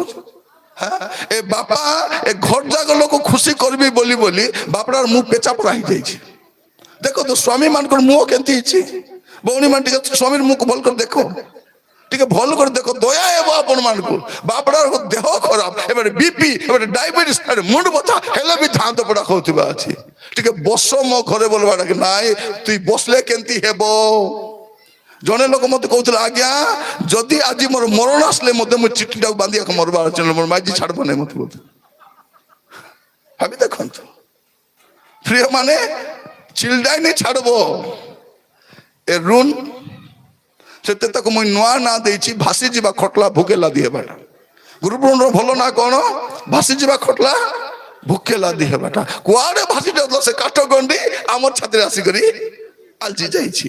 ଏବେ ବେଟି ହଉନାହିଁ କି ବେଟା ମିଶା ହଉନାହିଁ, କିଏ ଆସି ବେଟବ? ଯେ ବେଟବ ସେ ତ ଲାଦା ହେଇଛି। ଏଲୋ ଏଲୋ ତୁ ବେଟଲୋ ତ ତୁମ ଥାଲ ମୁଇଁ ଲାଦି ହେଇଛି। ସମସ୍ତଙ୍କର ଏ ଅବସ୍ଥା ଆକା, ଯାହାକୁ ଯାଅ ସେ ଦୁଃଖ ଆକା କହୁଛନ୍ତି। କାହିଁକି? ଆମେ ଅଳ୍ପରେ ସନ୍ତୁଷ୍ଟ ହେବା। ମୋର ପ୍ରିୟ ଭାଇ ଭଉଣୀ ମାନେ, ଅନ୍ୟ ଆଗରେ ଦେଖା ହେବା ପାଇଁ, ବରପଣିଆ ହେବା ପାଇଁ ଯାଇକରି ଏବେ ଗଭୀର ପଡ଼ିଛୁ ଆମେ। କାହାର ବିବାହ ହେବ? ହେଟିଲୋ ତୁଇ 10,000 ଦେବୁ ଦେ, ତୁଇ 20,000 ଦେବୁ, ଏମିତି ଆପଣଙ୍କ ପରିବାରରେ ଗୋଟେ ବର୍ଷରେ କେତେ ବିବାହ ହେବ? 10ଟା ବିବାହ ହେବ, 5,000 10,000 20,000 ଲକ୍ଷେ ଟଙ୍କା ଉଧାର, ସେଟା ସୁଝୁ। ଏବେ ଗୋଟେ ଝିଅକୁ ଦେଖା ହେଇଥିଲା, ତାକୁ କହିଲେ ହଇରେ ମା, ତୋ ପାଇଁ ତ ଭଲ ପ୍ରସ୍ତାବ ଆସିଥିଲା, ତୁ କାହିଁକି ବାହାଇଲୁ ନାହିଁ? ସେ କଣ ଭାବୁଛି, ଆଜ୍ଞା ଆମର ପରିବାର ଲୋକମାନଙ୍କ ବାହାଘର ପାଇଁ ଧାର କରଜ କରି ପଇସା ଦେଲେ, ଏବେ ସୁଝିବା ପାଇଁ ପଇସା ନାହିଁ, ମତେ ଗୋଟେ ବିବାହ କରିଦେବେ। ମୁଁ କହିବା ପାଇଁ ଚାହେଁ ଆପଣ ମାନଙ୍କୁ, କଣ କରିବେ ଆପଣ? ଆପଣ ଅନ୍ୟ ଆଗରେ ଦେଖା ହେବା ପାଇଁ ବରପଣିଆ ହେଇକରି ଖର୍ଚ୍ଚ କରିବେ ନାହିଁ। ଅଦରକାରୀ ଆବଶ୍ୟକତା ପ୍ରତିଦିନ କମ କରନ୍ତୁ। ଅଦରକାରୀ ଆବଶ୍ୟକତା ଦରକାର ନାହିଁ। ମୋର ପ୍ରିୟ ଭାଇ ଭଉଣୀ ମାନେ, ମୋର ଗୋଟେ ଜୁତା ଛିଡ଼ିଲା ପଜା ଗୋଟେ ନହେଲେ କଣ ସବୁ ସକାଳେ ଗୋଟେ ସନ୍ଧ୍ୟାରେ ଗୋଟେ ପିନ୍ଧିଲେ ହେବ କି ନାହିଁ? ଆଜ୍ଞାକୁ ଭୟଙ୍କର ଜୁତା କା ବ୍ରାଣ୍ଡେଡ ଜୁତା ଭୟଙ୍କର। ପ୍ରିୟ ଭାଇ ଭଉଣୀ ମାନେ, ମୁଁ କାହିଁକି ଶାନ୍ତିର ପ୍ରଚାର କରି ବୁଲୁଛି ବୋଲେ ମୋର ଆବଶ୍ୟକତା କମ। ଯାହାର ଆବଶ୍ୟକତା ବେଶୀ ସେ ଏକା କାଙ୍ଗାଲି ହେଇକି ବୁଲିବ ସବୁବାଟେ। ପ୍ରିୟ ଭାଇ ଭଉଣୀ ମାନେ, ଆପଣ ମାନ ପାଖରେ କେତେ ଲୋକ ରୋଗୀ ଲୋକାଲେ ପ୍ରାର୍ଥନା କଲୁ, 5 ପଇସା ଦେଲ କି ନାହିଁ? ମାତ୍ର ଆଜିକାଲି ପ୍ରାର୍ଥନା କରାଇବା ପାଇଁ କେତେ ଦରକାର? 500 ଟଙ୍କା, କମ ସେ କମ 500 ଟଙ୍କା ଧରି କରି ଗଲା ପ୍ରାର୍ଥନା କରିଦେବେ। କଣ ଆଜିକାଲି ପରିସ୍ଥିତି ସେମିତି ହେଇଯାଇଛି, କାରଣ ଆମର ଆବଶ୍ୟକତା ବଢେଇ ଦେଇଛୁ। ଆବଶ୍ୟକତା ଯେ ବଢାଇବ ତାର ଅଭାବ କେବେ କମବ? ଆମର ଅଭାବ କାହିଁକି ହୁଏ? ଆମର ଆବଶ୍ୟକତା ବଢାଉଥିବା ଦ୍ୱାରା ଆବଶ୍ୟକତାକୁ କମ କରନ୍ତୁ, ଆପଣ ଶାନ୍ତିରେ ଥିବେ। ମୋର ପ୍ରିୟ ଭାଇ ଭଉଣୀ ମାନେ, ଦେଖନ୍ତୁ ଆପଣ ମାନେ ଯଦି ଲାଉ ଶାଗ, ଅମୃତଭଣ୍ଡା ଶାଗ ରାନ୍ଧି ଖାଇବେ, କେମିତି ଲାଗିବ? পেট ବି ଭଲ, ମନ ବି ଭଲ, ମୁନାମିଶା ଫଲ ଥିବ। ମଟନ 1 କେଜି ଆଣିଲେ পেট ଖରାପ, ମୁନାମିଶା ଖରାପ, ଖାଲି ଖାଇବା ଯେ ମଟନ ଭାଇ କାଥିଲା ଆଜି ନାଇଁ କି ମୁନିଗୁଡାର ମଟନ ବେଶୀ ବଢିଆ ସେ ବାଟେ ଚନ୍ଦ୍ରପୁର ବାଟେ ଗଲେ ବୋଲି ଭୟଙ୍କର ମଟନ, ସେଠୁ ଆଣି କରି ଖାଇ ବସେ। କଣ କରିବ? 500 ଟଙ୍କା ଖାଇଦେଲା ପଛେ ଆଲୁ ହେଇ ବସିଥିବ। କେମିତି କରିବା ମୋ ସକାଳକୁ ଜଳଖିଆ ପାଇଁ ନାହିଁ, କାହିଁକି ନାହିଁ? ମୋ ଖାଇଛି ମଟନ। ପ୍ରିୟ ଭାଇ ଭଉଣୀ ମାନେ, ପ୍ରଭୁ ଆମକୁ ଅନୁଗ୍ରହ କରନ୍ତୁ। ଆମେ କଣ କରିବା? ଆମେ ବଡପଣିଆ ଦେଖାଇ ଖର୍ଚ୍ଚ କମେଇବା। ମୁଁ ସମସ୍ତଙ୍କୁ କହିବା ପାଇଁ ଚାହେଁ, ସୌଦା ତାଲିକା ପ୍ରସ୍ତୁତ କଲା ପରେ, ସମସ୍ତେ ଶୁଣନ୍ତୁ, ଭଉଣୀ ମାନେ ଯଦି ପଢିବାଟା ଶିଖିଛନ୍ତି କି ଝିଅ ପଢି ଶିଖିଛି, ଆପଣ ବି କଣ ଦରକାର ଲେଖା। ଫାଷ୍ଟରେ ତେଲ 1 ପ୍ୟାକେଟ ଲେଖ, ଚିନି 1 କେଜି, ମର୍ଚ, ହଳଦୀ ଗୁଣ୍ଡ, ସୁଜି ଲେଖ, ଚୁଡା ଲେଖାଇବ ସବୁ। ଲେଖାଇଲା ପରେ କଣ କରିବ? ଟିକେ ଡବା ଚେକ୍ କରୁଛି, ଡବା ଚେକ୍ କରିବ, ନାଇଁ ଲ ଚିନିକୁ କାଟ, ଚିନି ଅଛି, ତେଲ ବଟଲ ଚିନି କାଟ, ତାପରେ ହଳଦୀ ଗୁଣ୍ଡ ଆଣି ନେଇଥାଉ, ହଳଦୀ ଅଛି, ହେବ କାହିଁକି? ହେବ କି ନାହିଁ? ମୁଁ ସମସ୍ତଙ୍କୁ କହିବା ପାଇଁ ଚାହେଁ, ଭଉଣୀ ମାନେ ଯୋଉ ଶିକ୍ଷିତ କଣ କରିବେ? ବ୍ଲାକ୍ ପେନ୍ ରେ ମାସିକ ସୌଦା ଲେଖିବେ। ଲେଖି ସାରିଲା ପରେ ରେଡ୍ ପେନ୍ ଗୋଟେ ଧରବେ। ରେଡ୍ ପେନ୍ କାହିଁକି ଧରବେ? ଯାହା ଲେଖିଛନ୍ତି କାଟବା ପାଇଁ, ସେଟା ଏଟା ଦରକାର ନାହିଁ। ଦେଖିବେ ଆପଣ କେତେ ବଳିଯିବ। ଆମର କଣ ବିନା ଚିଠାରେ ମାର୍କେଟ ଯିବୁ। ସ୍ୱାମୀ ମଧ୍ୟ ସର୍ବଜ୍ଞ ମଣିଷ, ଏଟା ଦିଅ ସେଟା ଦିଅ ହେଟା ଦିଅ। ଘରେ ଆଣିଲା ପରେ ଲୁଣ ଥିଲା ପରେ ମୋ ଆଜି କାହିଁକି ଆଣିଲ? ହଳଦୀ ଗୁଣ୍ଡ ବି ଅଛି, ଚୁଡା ତ ସେ ଗଲା ମାସଟା ଅଛି, ମ୍ୟାଗି ପ୍ୟାକେଟ ମିଶା ଅଛି, ବିସ୍କୁଟ ପ୍ୟାକେଟ ବି ଅଛି, କ୍ଷୀର ଗୁଣ୍ଡ ମିଶା ଅଛି, ଚୁଚାରେ ଆଣିଲ ମୋ ପରେ କଣ କରବ? ପଇସା ଦରକାର ହେଲେ କ୍ଷୀର ଗୁଣ୍ଡ, ଚା ଗୁଣ୍ଡ, ସୁଜି ପ୍ୟାକେଟ ବାଧା ଯିବ। ହେଠି ନେଇଥା, ମତେ 200 ଟଙ୍କା ଦରକାର ଅଛି ବୋଲି ପଇସା ରଖନ୍ତୁ। କଣ କରିବେ ଆପଣ? ସୌଦା ତାଲିକା ବନାଇଲା ପରେ ବି ଆପଣଙ୍କର ଖର୍ଚ୍ଚକୁ କାଟବା ପାଇଁ ଚେଷ୍ଟା କରନ୍ତୁ। ଏଇଟା ମୁଁ ଶିଖିଛି, ଏଇଟା ଆମେ ଶିଖିଛୁ, ଆମେ ସ୍ୱାମୀ ସ୍ତ୍ରୀ ଶିଖିଛୁ।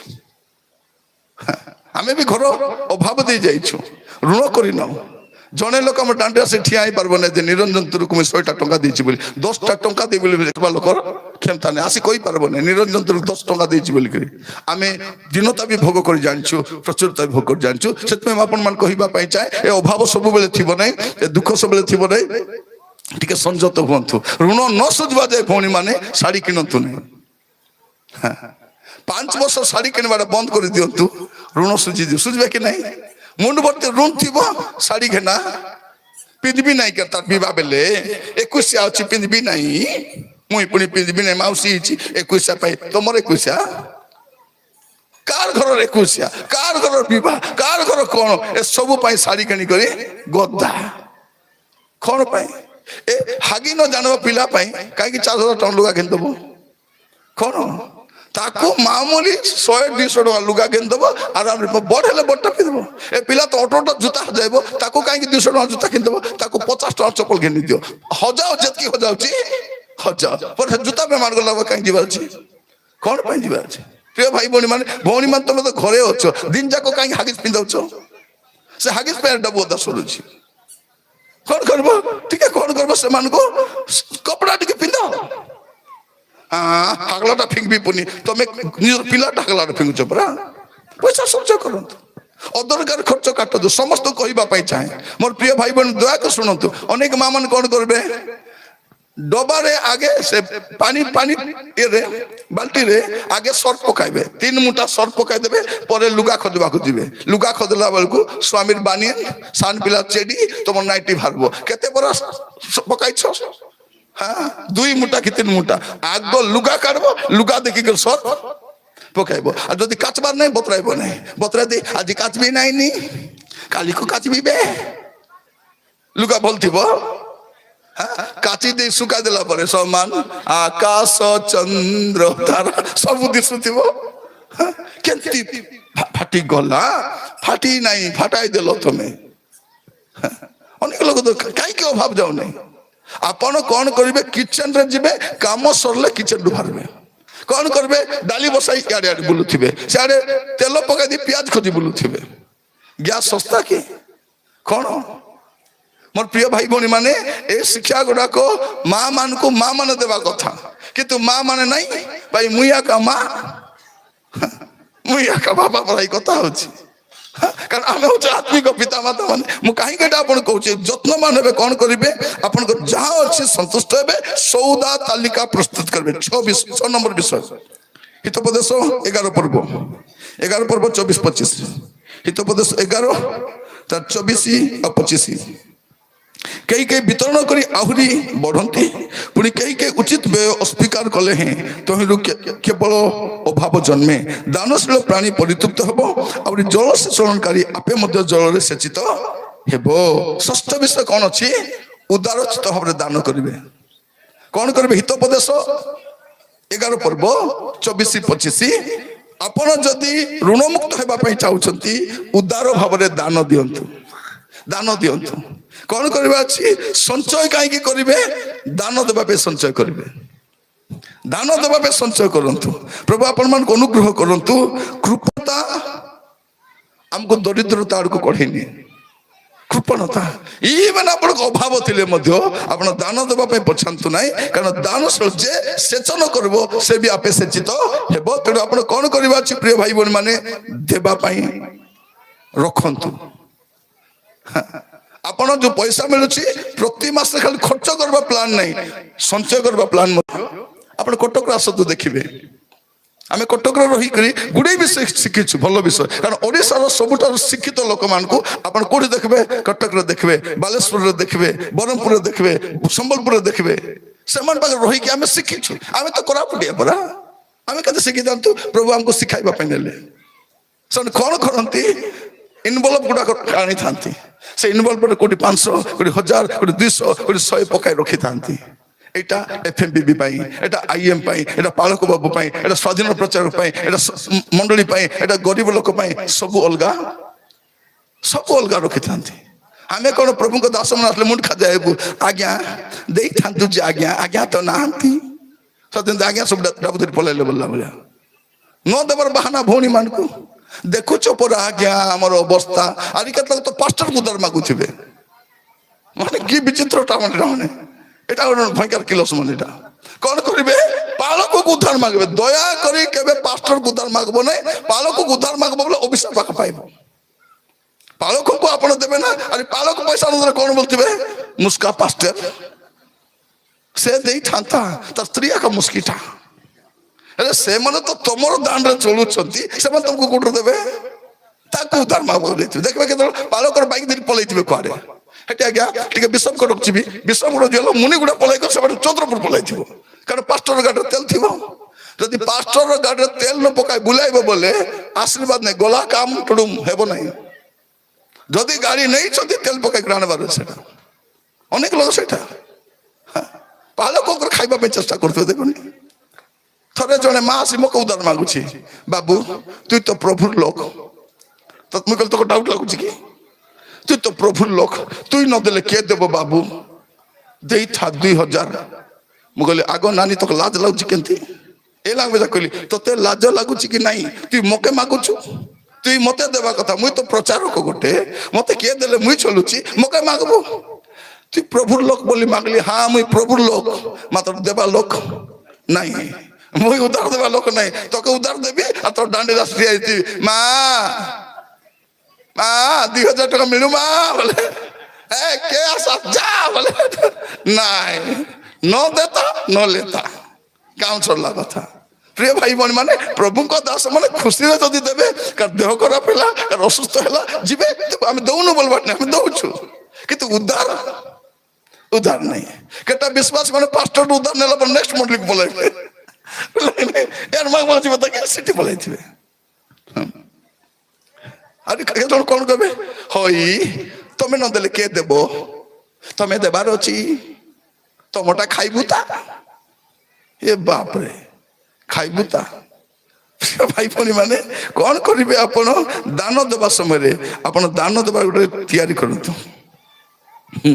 ଆଉ ଦାନ ଦେବା ସମୟରେ କଣ କରିବେ ଶୁଣନ୍ତୁ, ଯେବେ ବି ଦାନ ଦଉଛନ୍ତି ମନେ ରଖନ୍ତୁ, give joyfully not emotionally, give ଜୟଫୁଲି, ଆନନ୍ଦର ସହିତ ଦିଅନ୍ତୁ, ଇମୋସନାଲି କରି ଦିଅନ୍ତୁ।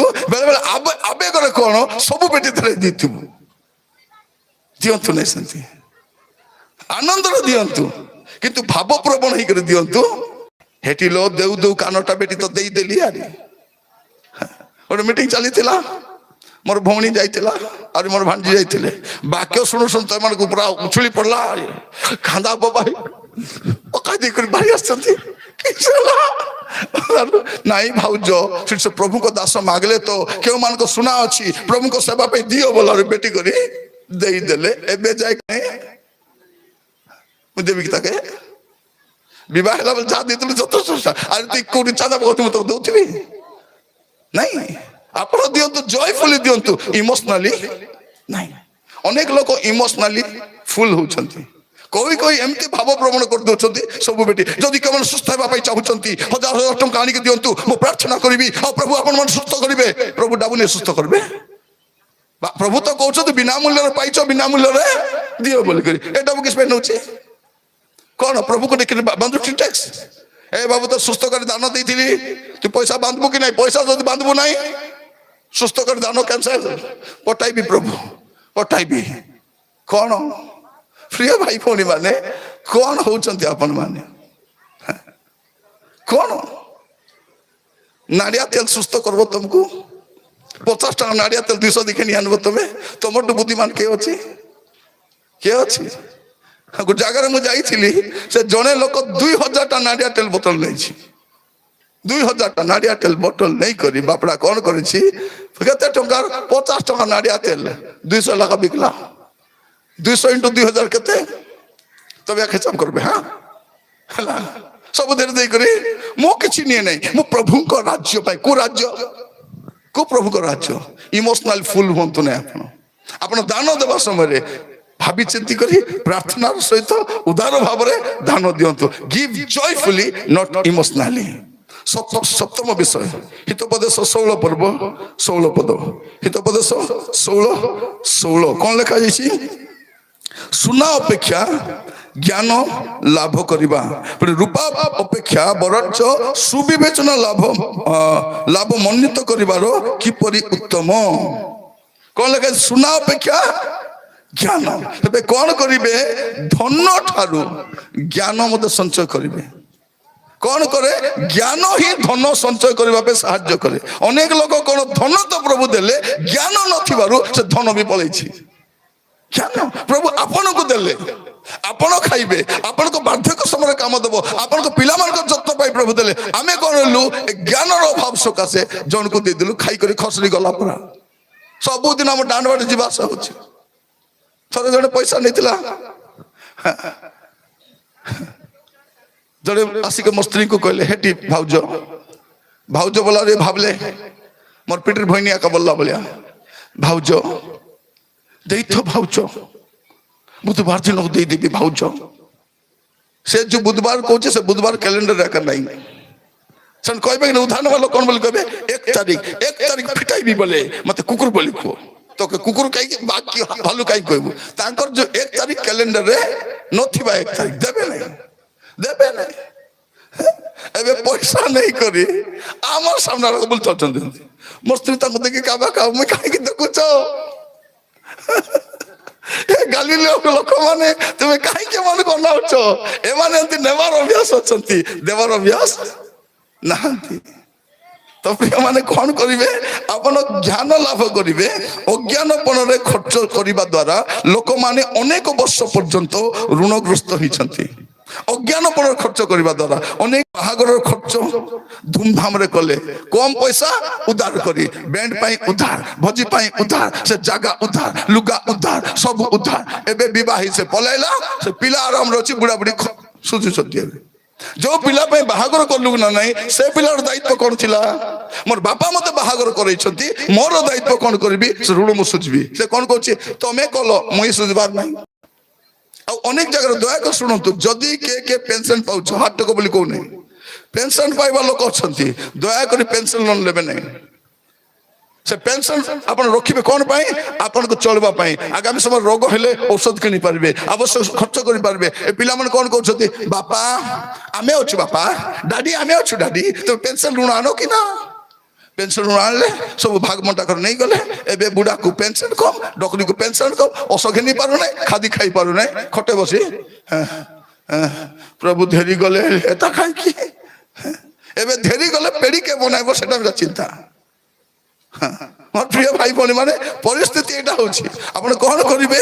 ଇମୋସନାଲ ଫୁଲ ହେବେ ନାହିଁ। ଆପଣ କଣ କରିବେ? ଜ୍ଞାନ ପାଇଁ ପ୍ରାର୍ଥନା କରିବେ। ପ୍ରଭୁ ଆପଣ ମାନଙ୍କୁ ଅନୁଗ୍ରହ କରନ୍ତୁ।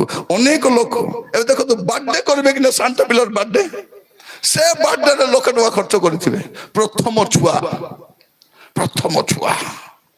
ପ୍ରଥମ ଛୁଆ ଭଲ କରି କରବାର ଅଛି, ଉଦ୍ଧାର କରି 21 ଉଟାନି ଆରେ ବସାନି ସିଟି ମିଶାରୁଣ। ଦେଖନ୍ତୁ, ଆମେ ଜାଣିଥିଲୁ ଯେତେବେଳେ ଝିଅ ମାନେ ବଡ ପିଲା, ଶୁଣନ୍ତୁ ଏଟା ଲୁଚାଇବା ବିଷୟ।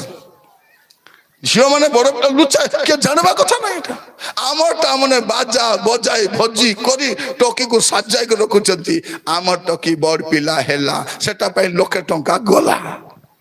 ସେ ଲକ୍ଷେ ଟଙ୍କା କଣ କରିଥାନ୍ତେ? ଶୁଣନ୍ତୁ ଆପଣ ମାନେ, ସମସ୍ତଙ୍କୁ କହୁଛି, ଆମେ ସବୁ ଦେଖା ଶିଖା ବାଲା ସବୁ ଏ ତେଲୁଗୁ ମାନ୍ଦା କରିବାକୁ ଆମେ ମିଶା ସେମିତି। ତେଲୁଗୁ ମାନେ କଣ କରନ୍ତି? ଝିଅ ଜନ୍ମ ହେଲାରୁ ପଇସା ସଞ୍ଚୟ କରନ୍ତି। ଛୋଟ ଛୋଟ ବିଷୟ, ଗୋଟେ ଗିନା କିଣି ରଖନ୍ତି, ହାଣ୍ଡି କିଣି ରଖନ୍ତି, ତାପରେ ସୁନା ରଖନ୍ତି, ଟିକେ ସଞ୍ଚୟ କରନ୍ତି। ଆମେ କିଛିଟା ଜମି ଲେଖା ଓଗି ଲେଖା ସବୁ ଖାଇଦେଇ ବିବାହ ବେଲେ ଉଦାର ମାଗି ବୁଲୁଥିବୁ। ଝିଅ କଣ ଗୋଟେ ଦିନ 21 ବର୍ଷ ହେଲା? ଶୁଣନ୍ତୁ, ଝିଅ ଗୋଟେ ଦିନ 21 ବର୍ଷ ହେଇନାହିଁ, 21 ବର୍ଷର ସେ 21 ବର୍ଷ ହେଲା। 21 ବର୍ଷ ଯଦି ଆପଣ ଟିକେ ଟିକେ ରଖିଥାନ୍ତେ, ଟିକେ ଟିକେ ରଖିଥାନ୍ତେ, କଣ ହେଇଥାନ୍ତା? ବାହା କରିପାରିଥାନ୍ତେ କି ନାଇଁ? ନାଇଁ। ପ୍ରଭୁ ଆମମାନଙ୍କୁ ଅନୁଗ୍ରହ କରନ୍ତୁ। ଆଜି ଜ୍ଞାନ ମାଗନ୍ତୁ ପ୍ରଭୁଙ୍କୁ। ମୁଁ ସମସ୍ତଙ୍କୁ କହିବା ପାଇଁ ଚାହେଁ, ଆପଣ ହିତୋପଦେଶ ସବୁଦିନ ପଢନ୍ତୁ। ଆଉ ହିତୋପଦେଶ କେତେ ପଦ କହିଲାରୁ ଆପଣ କାବା କାବା ହେଇଯାଉଛନ୍ତି। କେତେ ପଦ ଅଛି, ଡେଲି ଗୋଟେ ଗୋଟେ ଅଧ୍ୟାୟ ପଢନ୍ତୁ। ମାସକୁ ଥରେ ସରିଯିବ କି ନାହିଁ? 31ଟା ଅଛି। ଏମିତିରେ ଆପଣ ବର୍ଷକୁ କେତେ ଥର ପଢିବେ? 12 ଥର ପଢିବେ। ଏ 12 ଥର ପଢିଲା ବେଳକୁ ଏ ଜ୍ଞାନ ସବୁ ଆପଣ ସଂଗ୍ରହ କରିପାରିବେ। ପ୍ରଭୁ ଆପଣ ମାନଙ୍କୁ ଅନୁଗ୍ରହ କରନ୍ତୁ, ସାହାଯ୍ୟ କରନ୍ତୁ। ଆଉ ବିଶେଷ କରି ମୋ କଥା ଦୟାକରି ଶୁଣନ୍ତୁ, କାହାକୁ ପଇସା ପତ୍ର ଦେବେ ବୋଲି କମିଟମେଣ୍ଟ କରନ୍ତୁ ନାହିଁ। କମିଟମେଣ୍ଟ ନାହିଁ। ଆଉ ଯଦି କାହାକୁ କମିଟମେଣ୍ଟ କରିବା ପୂର୍ବରୁ ପ୍ରାର୍ଥନା କରିବେ।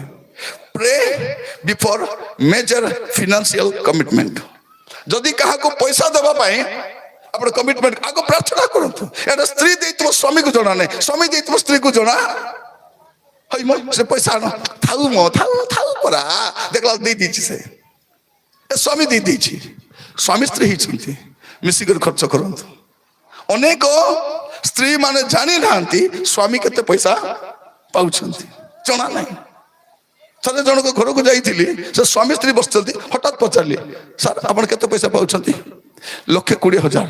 ତାର ମା, ଇଏ ବୁଆ 1,20,000 ପାଇଲାନି, ମୁଁ ତ ଜାଣିନି। କଣ ପାଇଁ ଘର ନେଇଛୁ ତୁଇ? କଣ ପାଇଁ? 3ଟା ଲେଖା ପିଲା ବିବାହ ହେଲେଣି, ସେମାନେ ଅଦା ହେବେ, ବିବାହ ହେବେ, ତୁମେ ଜାଣିନ? କଣ ଜାଣିବ ତାହେଲେ? ଜାଣନ୍ତୁ, ସ୍ୱାମୀ ସ୍ତ୍ରୀ ବସନ୍ତୁ, ପ୍ରାର୍ଥନା କରନ୍ତୁ, ଖର୍ଚ୍ଚ, ତେବେ ଋଣ ମୁକ୍ତ ହେଇପାରିବେ। ସମସ୍ତଙ୍କୁ କହିବା ପାଇଁ ଚାହେଁ, ଆଜିଠୁ ଗୋଟେ ନୂଆ ଆରମ୍ଭ କରିବାକୁ ଚେଷ୍ଟା କରନ୍ତୁ। ସମସ୍ତଙ୍କୁ କହିବା ପାଇଁ ଚାହେଁ, କାହାକୁ ପଇସା ପତ୍ର ଦେବା ପାଇଁ ପ୍ରତିଜ୍ଞା କରିବା ପୂର୍ବରୁ ପ୍ରାର୍ଥନା କରନ୍ତୁ। ପ୍ରଭୁଙ୍କ ଚାଳନା ପାଇଁ ଅପେକ୍ଷା କରନ୍ତୁ। ବୁଦ୍ଧିଆକୁ ବ୍ୟବହାର କରନ୍ତୁ। ଅର୍ଥର ସମସ୍ୟାର ସମାଧାନରେ ପଡ଼ିବା ପୂର୍ବରୁ ସଚେତନ ହୁଅନ୍ତୁ। ଆମେ କଣ ଦେବା? ହେଠି ଆମର ଝିଅର ବିବାହ କିସା ଦେବ? ମୁଇଁ ଭୋଜି ଦେଇଦେବି, ମୁଇଁ ଚିକେନ ଦେଇଦେବି, ମୁଇଁ ଗାଡ଼ି ଦେଇଦେବି, ମୁଇଁ କାନଟା ନାଇଁ। ପ୍ରାର୍ଥନା କରିବୁ, ସେ ସମୟରେ ଯୋଉଟା ସୁବିଧା ହବ ଆମେ ଦେବୁ। କଣ ପାଇଁ କମିଟମେଣ୍ଟ କରୁଛନ୍ତି? କମାଣି ଅଛି କି? ମୋର ପ୍ରିୟ ଭାଇ ଭଉଣୀ ମାନେ, ସେ ଆଦାନୀ କେଣ୍ଡା, ଆଦାନୀ କି ତାର ନା, ତାର ପୁଅକୁ ବାହା କଲା କିଏ? ଆମ୍ବାନୀ ପୁଅକୁ ବାହା କଲା, ତାର ପଇସା ବ୍ୟବହାର କରିନାହିଁ। ଝିଅର ପଇସା ବଢାଇ ଦେଲା, ସେ ବଢିଲା ପଇସାର ପିଲାର ବିବାହ। ଏଟାକୁ କହିବେ ମାରବାଡ଼ି ପଲିସି ବୋଲି। ପ୍ରିୟ ଭାଇ ଭଉଣୀ ମାନେ, ମାରବାଡ଼ି ମାନେ କଣ କରିବେ? ଲୋକର ତେଲରେ ଏକ ମାଛ ଛାଣିଦେବେ। ସେମାନେ ମାଛ ଛାଣିବେ, ତେଲ ବ୍ୟବହାର, ମାଛ ତାଙ୍କର ହେଇପାରେ, ତେଲ କାଟା ହେଇଯାଇଥିବ। ଆପଣ ଜାଣିଛନ୍ତି ମାରବାଡ଼ି ମାନେ କାହିଁକି ଧନୀ? ମୋର ଗୋଟେ 10ଟା ପୁରା ମାରବାଡ଼ି ସାଙ୍ଗ ଅଛନ୍ତି। କାହିଁକି ଧନୀ ଜାଣିଛନ୍ତି ସେମାନେ? ତାଙ୍କର ଘରେ ଯୋଉ ପଇସା ଯିବ, ଦାଣ୍ଡକୁ ବାହାରିବ ନାହିଁ। ଏଇଟା ହଉଛି ମାରବାଡ଼ି ପଲିସି। କଣ କରିବେ? ଘରେ ଯୋଉ ପଇସା ପ୍ରବେଶ କରିବ, ସେ ପଇସା ବାହାରକୁ ଆସିବ ନାହିଁ। ଆମର ତ ଘରେ ମନ ତ ସ୍ଥିତି, ଯୋଉଠି ଧନ ସେଇଠି ଆମର ମନରେ ଗୋବର୍ଦ୍ଧନ। କୋଉଠି ଗୋବର କିଡ଼ା ପରା, ଆମର ମନ ସିଟି ଆଗା ନ ସର୍ବା ଯାଏ ଆମର ଆତ୍ମା ସିଟି ଏକା ଆଲଜି ଥିବ। ଆମର ଆତ୍ମା କୋଉଠି ଆଲଜି ଥିବ, ସେ ଡାବୁରେ ଆକା ସରିଲା ପରେ ଆକା ହାଇ ଲାଗବ। ତାପରେ ଆଜି କାବା କାବା ହେଇକରି ପ୍ରାର୍ଥନା କର, ଆଜ୍ଞା ପ୍ରଭୁ କେମିତି ପଇସା ଯୋଗାଇବେ? ତମକୁ ତ ଯୋଗାଇଥିଲେ ପରା। କଣ କରିବେ? ପାଣି ପୁର ପାଣି ପରା ପଇସା ଆସିବ। କଣ କରିବାର ଅଛି? ହିଡ଼ ବାନ୍ଧିବାର ଅଛି, ତେବେ ପାଣି ଅଟକି କରି ରହିବ। ଆପଣ ତ ହିଡ଼ ବାନ୍ଧି ନାହାନ୍ତି, ପଇସା କୋଉଠି ରହିବ? ପାଣି କୋଉଠି ରହିବ? ଆପଣ ହିଡ଼ ବାନ୍ଧିବାକୁ ଶିଖନ୍ତୁ। ମୋର ପ୍ରିୟ ଭାଇ ଭଉଣୀ ମାନେ, ମୁଁ ଚାହୁଁଛି ଆମର ଖ୍ରୀଷ୍ଟିଆନ ମାନେ ଧନବାନ ହୁଅନ୍ତୁ। ମୁଁ ଚାହୁଁଛି ସେମାନେ ସବୁଠାରୁ ଅଧିକ ଧନୀ ହୁଅନ୍ତୁ, ତେବେ ସେବା ପାଇଁ ସେମାନେ ଦେଇପାରିବେ, ପାଳକକୁ ସ୍ପନ୍ସର କରିପାରିବେ, ମିନିଷ୍ଟ୍ରିକୁ ଦେଇପାରିବେ, ସାହାଯ୍ୟ କରିପାରିବେ। ନା ନାଇଁ? ଆମର 2,000 କିଛିଟା ହବ। କଣ ଥରେ ଗୋଟେ ପାଳକୁ ପଚାରିଲି, କେତେ ପାଉଛ? ଆଜ୍ଞା 2,000। ତମେ 2,000 ପ୍ରଚାରକୁ ଆସିକରି 10 ଲକ୍ଷ ଦେଇ ପଳାଉଛି। କିଏ ଭକୁଆ? ଆମେ ସବୁ ବେପାରୀ ମନ ହାବୁଡ଼ରେ ପଡ଼ିଛୁ। କହିଲେ ବୋଲି ସାଉଛନ୍ତି, ଆକେ ଡାବୁ ମିଳିଲେ ନାହିଁ, ତବେ ଆକାର ହଉଛି। ଆକାର ଉକାର ଦୀର୍ଘ ଉକାର ହର୍ଷ ଉକାର ମୁଁ ହେଉନାହିଁ। ସିଧା କଥା କହୁଛି, ଠକାମିରେ ପଡ଼ନ୍ତୁ ନାହିଁ। ମୋର ପ୍ରିୟ ଭାଇ ଭଉଣୀ ମାନେ, ଆପଣ କଣ କରିବେ? ପ୍ରଭୁଙ୍କର ଜ୍ଞାନ ମାଗିବେ। ଅଷ୍ଟମ ବିଷୟ 18 ପର୍ବ, ହିତୋପଦେଶ 18 ପର୍ବ 21 ପଦ। ହିତୋପଦେଶ 18-21, ଏଟା ହଉଛି ଅଷ୍ଟମ ବିଷୟ। ମରଣ ଓ ଜୀବନ ଯିବାର ଅଧୀନ, ଯେଉଁମାନେ ତାକୁ ଭଲ ଜାଣନ୍ତି ସେମାନେ ତାର ଫଳ ଭୋଗିବେ। କଣ ଲେଖା ହେଉଛି? ଜୀବନ ମରଣ ଯିବାର ଅଧୀନ। ସେତେ କଣ କରିବେ? ଆପଣ କଥାବାର୍ତ୍ତା ହେଲା ବେଳକୁ ସାବଧାନ ହେଇ କଥାବାର୍ତ୍ତା ହେବେ। ଆପଣଙ୍କର ଘରେ ପଇସା ଅଛି ବୋଲି ସେମାନେ କେମିତି ଜାଣିଲେ? ମୋର ଟିକେ ଦେଖ, ସବୁ ଡାବୁ ଦେବା ଲୋକ ନାହିଁ। ଆପଣଙ୍କ ଘରେ 1,00,000 ଟଙ୍କା ଅଛି ବୋଲି ସେ କେମିତି ଜାଣିଲା? ଆପଣଙ୍କ ଘରେ 10 ଲକ୍ଷ ଅଛି ବୋଲି ସେ କେମିତି ଜାଣିଲା? ଆପଣଙ୍କ ଘରେ କୋଟି ଅଛି ବୋଲି କେମିତି ଜାଣିଲା? ସେ ତ ଜଣାଇ ନାହିଁ କେତେ ପଇସା ଅଛି। ଆମେ କଣ ପଇସା ଉପରେ ଆସିଲେ ଆମର ହାତ ଗୋଡ଼ କୁଣ୍ଡାଉଥିବ, କାହାକେ ଦେବି, କାହାକେ ଦେଇଥିବି, ବେକାରରେ ତ ଅଛି, ମୁଁ ଦେଇଥିବା। ନାଇଁ, ପ୍ରଭୁ ବେକାରରେ ଦିଏ।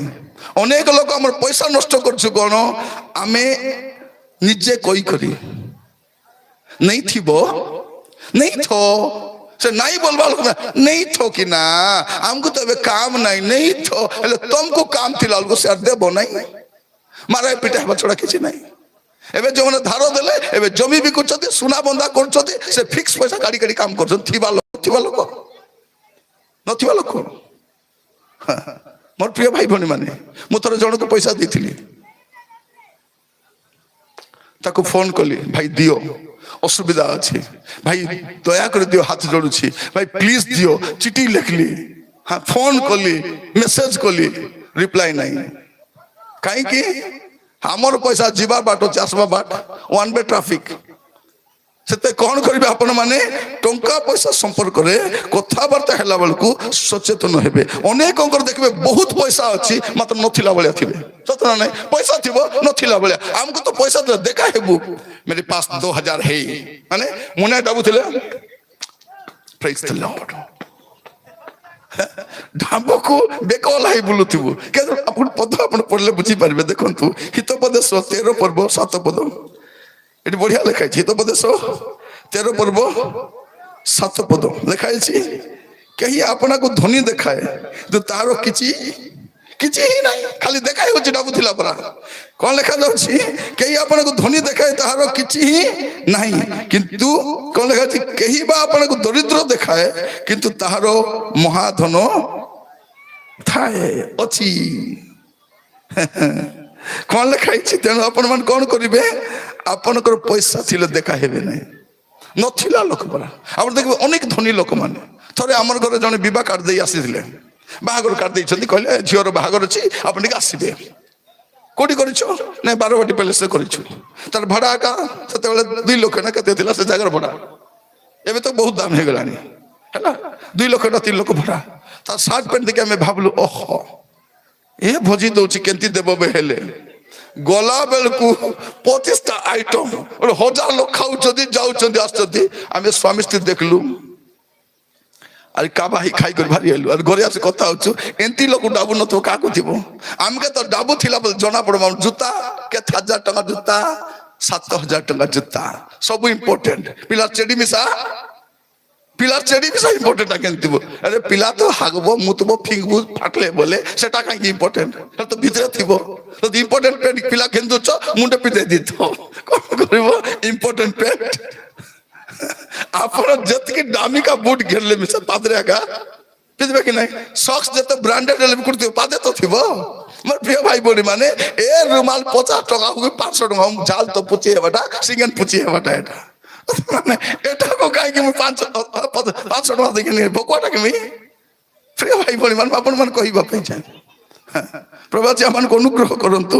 ଆପଣ କଣ କରିବେ? ଅଷ୍ଟମ ବିଷୟ, ଆପଣ ୱାଇଜଲି କଥା ହେବେ। କଥା ହେଲା ବେଳକୁ ସାବଧାନ ହେବେ। ନବମ ବିଷୟ, ଆପଣ ମାନେ ବି ଥେରେପେତ ହଉଛନ୍ତି, ମୁଁ ବି ଥେରେପେତ ହଉଛି ସରାଇବା ପାଇଁ। ହିତୋପଦେଶ 22 ପର୍ବ ତାର 26 ଆଉ 27 କଣ ଲେଖା ଯାଉଛି?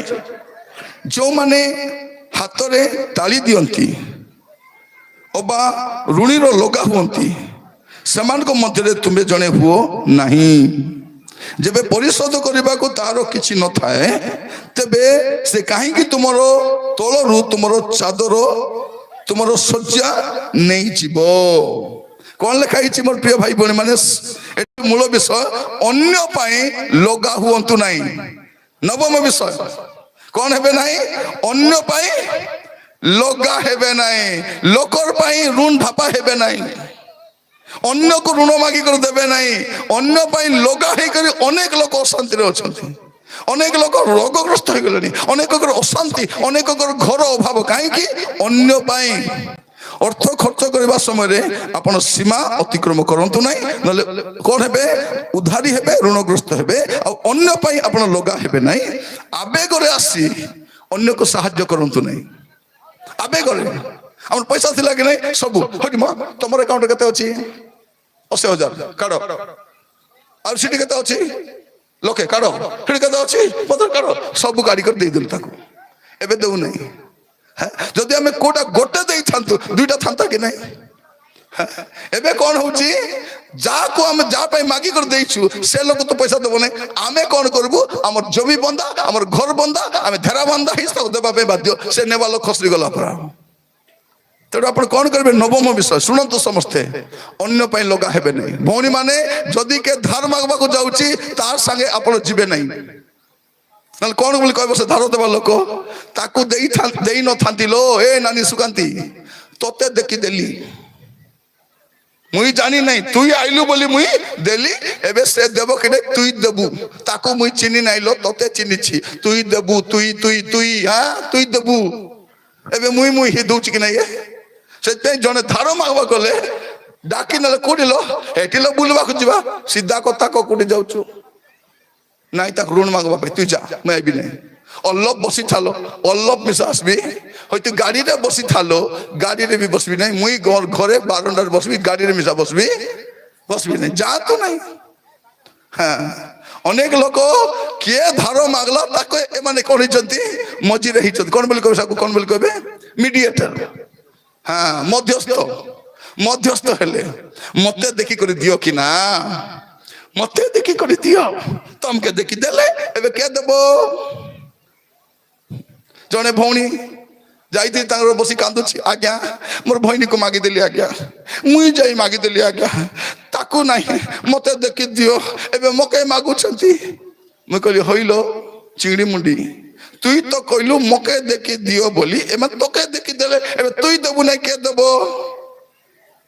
তুমি মিছা সেতি কউছো কি স্যার মুই কউ নাই স্যার বাইবেল কউছি কোন কউছি যদি কার পাই লগা হেব তবে কোন করিব তোম সজ্জা মিছা বেটি করি অনেক দেখন্তু কার কার পাই ধার মাগি না লেখি নাই এবে সে ঋণ দেবা লোক আঙ্কর ঘরে আসে তালা পকাইছি আঙ্কর বাইকছি কি করি নউছি यूट्यूब वाला অনুসন্তি কেন পলে লে ମୁଁ ସେମାନଙ୍କୁ କହିଥିଲି 10ଟା ପଏଣ୍ଟ ଶୁଣିବା ଯାଇ ଥାନ୍ତୁ ବୋଲି କରି ପରେ ବି ଆପଣ ଶୁଣି ପାରିବେ ଅନ୍ୟମାନଙ୍କୁ ଆପଣମାନଙ୍କୁ ଯେମିତି ଆସିନାହାନ୍ତି ନାହିଁ କି ଏ ମେସେଜ ଦେବେ ସେମାନଙ୍କୁ ପଠାନ୍ତୁ ସେମାନେ ବି ଶୁଣନ୍ତୁ ଆସନ୍ତା ସମୟରେ ଆପଣ ଋଣ ମୁକ୍ତ ହେବା ଦରକାର ऋण मुक्त होला पर आसी आपण खाली कोंतु धन्यवाद आज्ञा तुम शिक्षा शुणी ऋण मुक्त हेली जने भौणी एते ऋणग्रस्त थिला भयंकर ऋणग्रस्त बिल्कुल शांति नहीं सब बेले पाटी ठुंडाका मंद महिला कथा कहब रास्ता भारी डेइबो मु देखली ये खाई की प्रार्थना जाउची पाटी तुंड करूची और असुविधा कोन दिने भेटली मु कहली होई भौणी तबे काई के दिउछो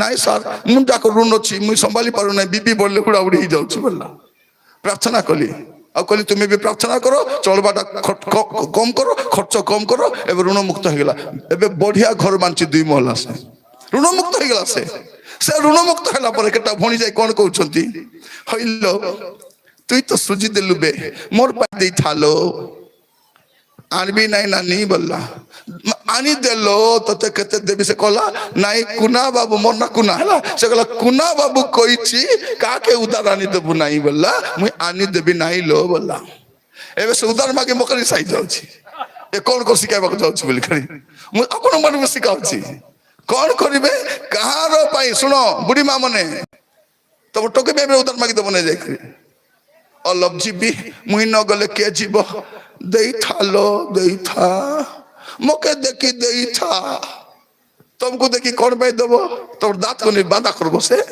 लिया पर दांत को कौन अछि देखि कर दिबो मल्ला बोले हिनस्ता ही मरो नहीं तुमे प्रिय भाई भौणी माने कौन करिवे आपण चेष्टा करंतु अदरकारी खर्च प्रभु आपण मान को अनुग्रह करंतु अन्य पाई लगा हेबे ना शेष कथा कहि सारिबा पाई चाहे अपन विज्ञता सहित सीमा मध्य रही अन्य को साहाय्य करंतु अन्य को साहाय्य करिवे केते साहाय्य करिवे जतकी थिबो आपन को 100 टंका अछि 10 टंका साहाय्य करंतु 100 टंका साहाय्य करंतु नाही आपन पर थाउ कहउतली आपन सब खर्च करबे नै 20% एटलीस्ट सेविंग करबे 20% तो डेली बिजनेस करछो डेली 100 टंका हेले रखो डेली 50 टंका हेले अलगा रखो देखबो वर्ष पर केते ही जाइतो सेना अजनात के 50 के 100 के 200 रखो रखो काला बेल को बाहर केते 1000 टंका बाहर रखो तो सेविंग्स के रखो तो प्रभु मान को अनुग्रह करू शेष कथा कोई सारिबा पाई चाहे हितोपद 122 पर्व 4 पद हितोपद 122 पर्व 4 पद नम्रतार और सदा प्रभु को विषय को भयर पुरस्कार धन सम्मान और जीवन अटे कौन अटे सदा प्रभुकर भय एटा हচ্ছে मुख्य विषय एटा दशम विषय किंतु मुख्य विषय कौन कौन करे सदा प्रभुकर भय जदि थिबो तबे कौन करिवे आपण को धन सम्मान और जीवन मते मिलबो एटा मुख्य विषय हमको पैसा मिलले कौन बोली भाबुछु आमे ओनर समस्त को कहिबा पाई चाहे प्रभु आपण को जो पैसा दउछंती आपण ओनर नहंती आपण यूजर रटंती ଆପଣଙ୍କୁ ପ୍ରଭୁ ଯୋଉ ଲକ୍ଷେ ଟଙ୍କା ଦେଲେ, କୋଟିଏ ଟଙ୍କା ଦେଲେ, 50,000 ଦେଲେ, 20,000 ଦେଲେ, ଯାହା ବି ଦେଲେ, ଆପଣ ଓନର ନୁହନ୍ତି, ଗଡ୍ ହଉଛନ୍ତି ଓନର। ଆପଣ ୟୁଜର ଅଟନ୍ତି, କେମିତି ୟୁଜ କରୁଛନ୍ତି। ପ୍ରଭୁ ଦେଲେ ବିଗତ ସ୍ତର ବ୍ୟବହାର କରିବେ, ଜୀବନ ସାରା ଋଣ ମୁକ୍ତ ହେଇପାରିବେ। ଯଦି ଅଜ୍ଞାନତା ସହିତ ଖର୍ଚ୍ଚ କରିବେ, ଆପଣ ଜୀବନ ସାରା ଋଣଗ୍ରସ୍ତ ରହିବେ। 10ଟା ବିଷୟ ପୁଣି ଥରେ ରିପିଟ୍ କରୁଛି, ଥରେ ଶୁଣି ଦିଅନ୍ତୁ। ପ୍ରଥମ ବିଷୟ କଣ କରିବେ? ଆପଣ ଖର୍ଚ୍ଚ କରିବା ପୂର୍ବରୁ ଯୋଜନା କରିବେ, ବିନା ଯୋଜନାରେ ଖର୍ଚ୍ଚ କରିବେ ନାହିଁ। ଦ୍ୱିତୀୟ ବିଷୟ କଣ କରିବେ? ଆପଣ ଋଣବନ୍ଦୀ ହୁଅନ୍ତୁ ନାହିଁ, ଋଣର ଦାସ ହୁଅନ୍ତୁ ନାହିଁ। ତୃତୀୟ ବିଷୟ କଣ କରିବେ? ଦକ୍ଷତା ସହିତ କାର୍ଯ୍ୟ କରିବେ। ଚତୁର୍ଥ ବିଷୟ କଣ କରିବେ? ଅଳ୍ପ ଅଳ୍ପ ସଞ୍ଚୟ କରିବେ, ଆଉ ଛୋଟ ଛୋଟ ଖର୍ଚ୍ଚ ଗୁଡାକ ଆପଣ କାଟିବେ। ପଞ୍ଚମ ବିଷୟ କଣ କରିବେ? ଯାହା ଅଛି ସନ୍ତୁଷ୍ଟ ଥିବେ। ଆଜି ଡାଲି ଅଛି, ଖୁସି ହେଇଯାଅ। ସୂତା ଲୁଗାରେ ଖୁସି ହେଇଯାଅ। ସତ ନା ନାହିଁ? ଆମର ମା ମାନେ, ଶୁଣ, ଆମର ମା ମାନେ ଋଣ ମୁକ୍ତ ଜୀବନ କେମିତି କାଟିଲେ ଜାଣିଛନ୍ତି? ଖୁଦ୍ରି ସାବୁନ ଥିବ, ସେ ଖୁଦ୍ରି ସାବୁନକୁ ପାଖନାରେ ଡସାଇ କରି ଗାଧଉଥିଲେ। ଆମର କଣ? ବଡ ବଡ ସାବୁନକୁ ପାଣିରେ ବତରାଇ କରି ଫିଙ୍ଗୁଛନ୍ତି। ମୂଷା ଖାଉଛି, କୁକୁର ଖାଉଛି, ଆରି ଚଢେଇ ଖାଉଛି। କାହିଁକି ଅଭାବ ହବ ନାହିଁ? ଗୋଟେ ସୂତା ଶାଢୀକୁ ଏବାଟ ସିଲା ସେବାଟ ସିଲା ସେବାଟ ସିଲା କରି ପିନ୍ଧୁଥିଲେ, ସେମାନେ କାହିଁକି ଋଣଗ୍ରସ୍ତ ହେବେ? ଆମର ତ ଘର ପିନ୍ଧା ଶାଢୀ ଏକା 1500 ଟଙ୍କା। ମୁଇଁ ଶସ୍ତାଟା ପିନ୍ଧିବି ନାହିଁ, ପିଓର କାଟେନ୍ ଆକା ମୁଇଁ ପିନ୍ଧିବି। ମୁଁ ଯାକ ରୁଣ୍ଢା ପାଇ ଏବେ ଜୁତା ମିଶା, ଘର ପିନ୍ଧିବା ଜୁତା ମିଶା ବ୍ରାଣ୍ଡେଡ। କଣ କରିବେ? ପ୍ରିୟ ମାନେ, ଆଗ କେମିତି ଥିଲା ଦେଖନ୍ତୁ। ଆମର ମା ମାନେ ଋଣଗ୍ରସ୍ତ କାହିଁକି ହେଲେ? ସେ ହର୍ଲିକ୍ସ ଡବା, ସେ କି ଡବା ମାନେ ୟୁଜ କଲେ। ସେମାନେ ଯେ ଦୋକାନରେ ଡବା କିଣି ଆଣି ନାହାନ୍ତି ମସଲା ରଖିବା ପାଇଁ। ଘର ପୋଛିବା ପାଇଁ କଣ କରୁଥିଲେ? ଛିଡିଲା ଲୁଗାକୁ ଘର ପୋଛା, ଏବେ ଘର ପୋଛା ମିଶା ଘେନି କରି ଆଣୁଛୁ। ଆଗ କେମିତି ବାସନ ମାଜୁଥିଲେ? ଏବେ କଣ? ଲିକ୍ୱିଡ। ସେଟା ନଥିଲେ ଘର ବାସନ ମାଜି ହେବ ନାହିଁ। ମୁଣ୍ଡ କାଇଲେ ଗାଧଉଥିଲେ, ମୁଣ୍ଡ ସାବୁନରେ ନହେଲେ ଶିକା କାଇ ସେମ୍ପୁରେ ଗାଧେ, କୁଙ୍କୁଡୁ କାଇଲୁରେ ମୁଣ୍ଡ ଧୋଉଥିଲେ। କି ନାହିଁ? ଆମ ଟାଉନ କଣ? ଶ୍ୟାମ୍ପୁ ଗୋଟେ ଦରକାର, କୋଉଟା? ସେଟା ବି ଦାମିକା ଶ୍ୟାମ୍ପୁ, ହେୟାର କଣ୍ଡିସନର, ଶୁଖବ ନାହିଁ, ମେସିନ ଗୋଟେ ଦରକାର ଶୁଖାଇବା ପାଇଁ। ନେଲ୍ ପଲିଶ ତ ଲଗା ହେଲ କି ନାହିଁ? ଲଗା ହେଲ, ସେଟା ତ କେବେ ନହେଲେ କେବେ ଛାଡବ। ସେ ଲଗାଇଲା ଛାଡେଇବାକୁ ରିମୁଭର ଆରି। এটা কোন? সে অভাবକୁ ডাকুছি মুই, আরে গর উপরে পড়ো বলি করি। আমি এমতি এক ঋণগ্রস্ত হেই না প্রিয় ভাই ভনী মানে, এইটা আপনি মনে রাখবে। আর যাহা আছে সন্তুষ্ট থিবে, দান দেবা পাই উদারচিত হেবে, জ্ঞানর সহিত আপন আগুক বঢ়িবে। আর অষ্টম বিষয় কোন করিবে? পয়সা আছে বলি কই বলবে নাই, কই বলবে নাই। কোন বলি কହୁଛନ୍ତି? এলো তোর ভাইনাকু নাই মিଳିଛି পয়সা, লক্ষে টঙ্কা, এলো নানি কল টিকে জুইକୁ ଦେଇଥାନ୍ତୁ। ହେଠି ମୋ ଘରେ ରଖି କି ଲାଭ? ଚୋର ଚୋରା ତ ଆସୁଛନ୍ତି, ଅସୁବିଧା ତାଙ୍କୁ ଅସୁବିଧା ଅଛି। ଦେଇଥିବା ମୋ ଭଲ ମନ୍ଦ ସମୟରେ ଦେଇଥିବା, ଏବେ ଦେଲୁ ଚାର ନା ମିଲେ नहीं मिलेगा। କେତେ ଟ୍ୟୁନିଂ କଲେ ଗୋଟେ ଗୀତ ଲେଖିଥାନ୍ତି ଋଣ ବିଷୟରେ। ମୋର ପ୍ରିୟ ଭାଇ ଭଉଣୀ ମାନେ, କଣ କରିବେ? ଆପଣ ୱାଇଜଲି କଥା ହେବେ। ପଇସା ଥିଲେ ବି ନଥିଲା ଲୋକ ବରା ହେବାର ଅଛି। ଆଉ କଣ କରିବା ଅଛି? ଆମେ ଅନ୍ୟ ପାଇଁ ଲଗା ହେବେ ନାହିଁ। ଶୁଣନ୍ତୁ ଦୟାକରି, କାହାକୁ ସୁନା ବେଟି ଦେବେ ନାହିଁ, ଏକ। ଦ୍ୱିତୀୟରେ, ଘରର ଡକୁମେଣ୍ଟ କାଢି କାହାକୁ ଦେବେ ନାହିଁ। ନିଜ ଲୋକ ହେଲେ ବି ଆପଣଙ୍କ ଜମିର ଡକୁମେଣ୍ଟ ଦେବେ ନାହିଁ, ଘରର ପଟା ଦେବେ ନାହିଁ। ପ୍ରଭୁଙ୍କ ଦାସ ଭାବରେ କହୁଛି, ଶୁଣିଥାଉ, ଦେବେ ନାହିଁ। ଗୋଟେ ଘରେ କଣ ହେଲା? ସେ ଲୋକ କଲା ମିଶିକରି ବିଜନେସ କରିବା, କରିବା ବେଳାରୁ ଏ କଣ କଲା? ତାର ଜମିର ପଟା ଘର ପଟା ଦେଲା। ସେ ଲୋକ ଜମିକୁ ବିକି ଖାଇ ଦେଇଛି। କେ?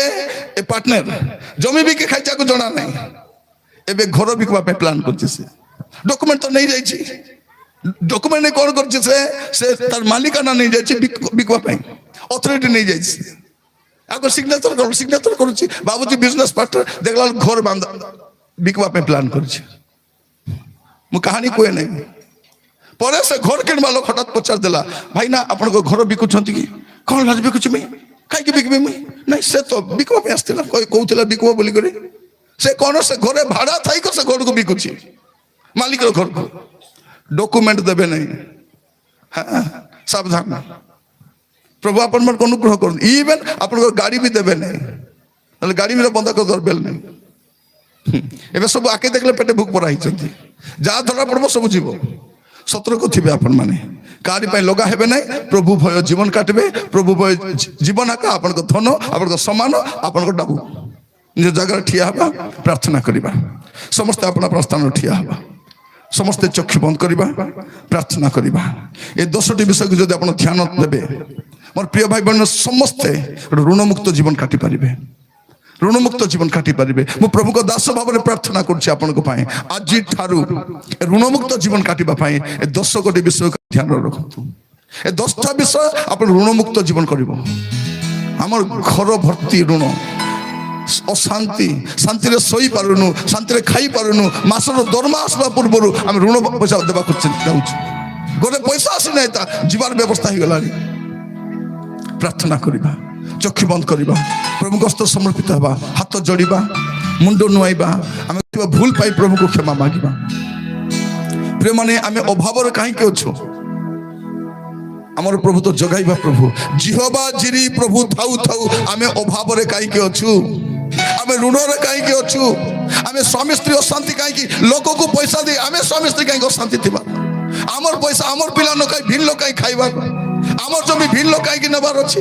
আমার ডকুমেন্ট অন্য লোক কাইকি নেবার ଅଛି? আমার সোনা গয়না আমি পিঁধবু না, অন্য কাইকি পিঁধবার ଅଛି? আমার পয়সা মহাজন কাইকি খাইবার ଅଛି?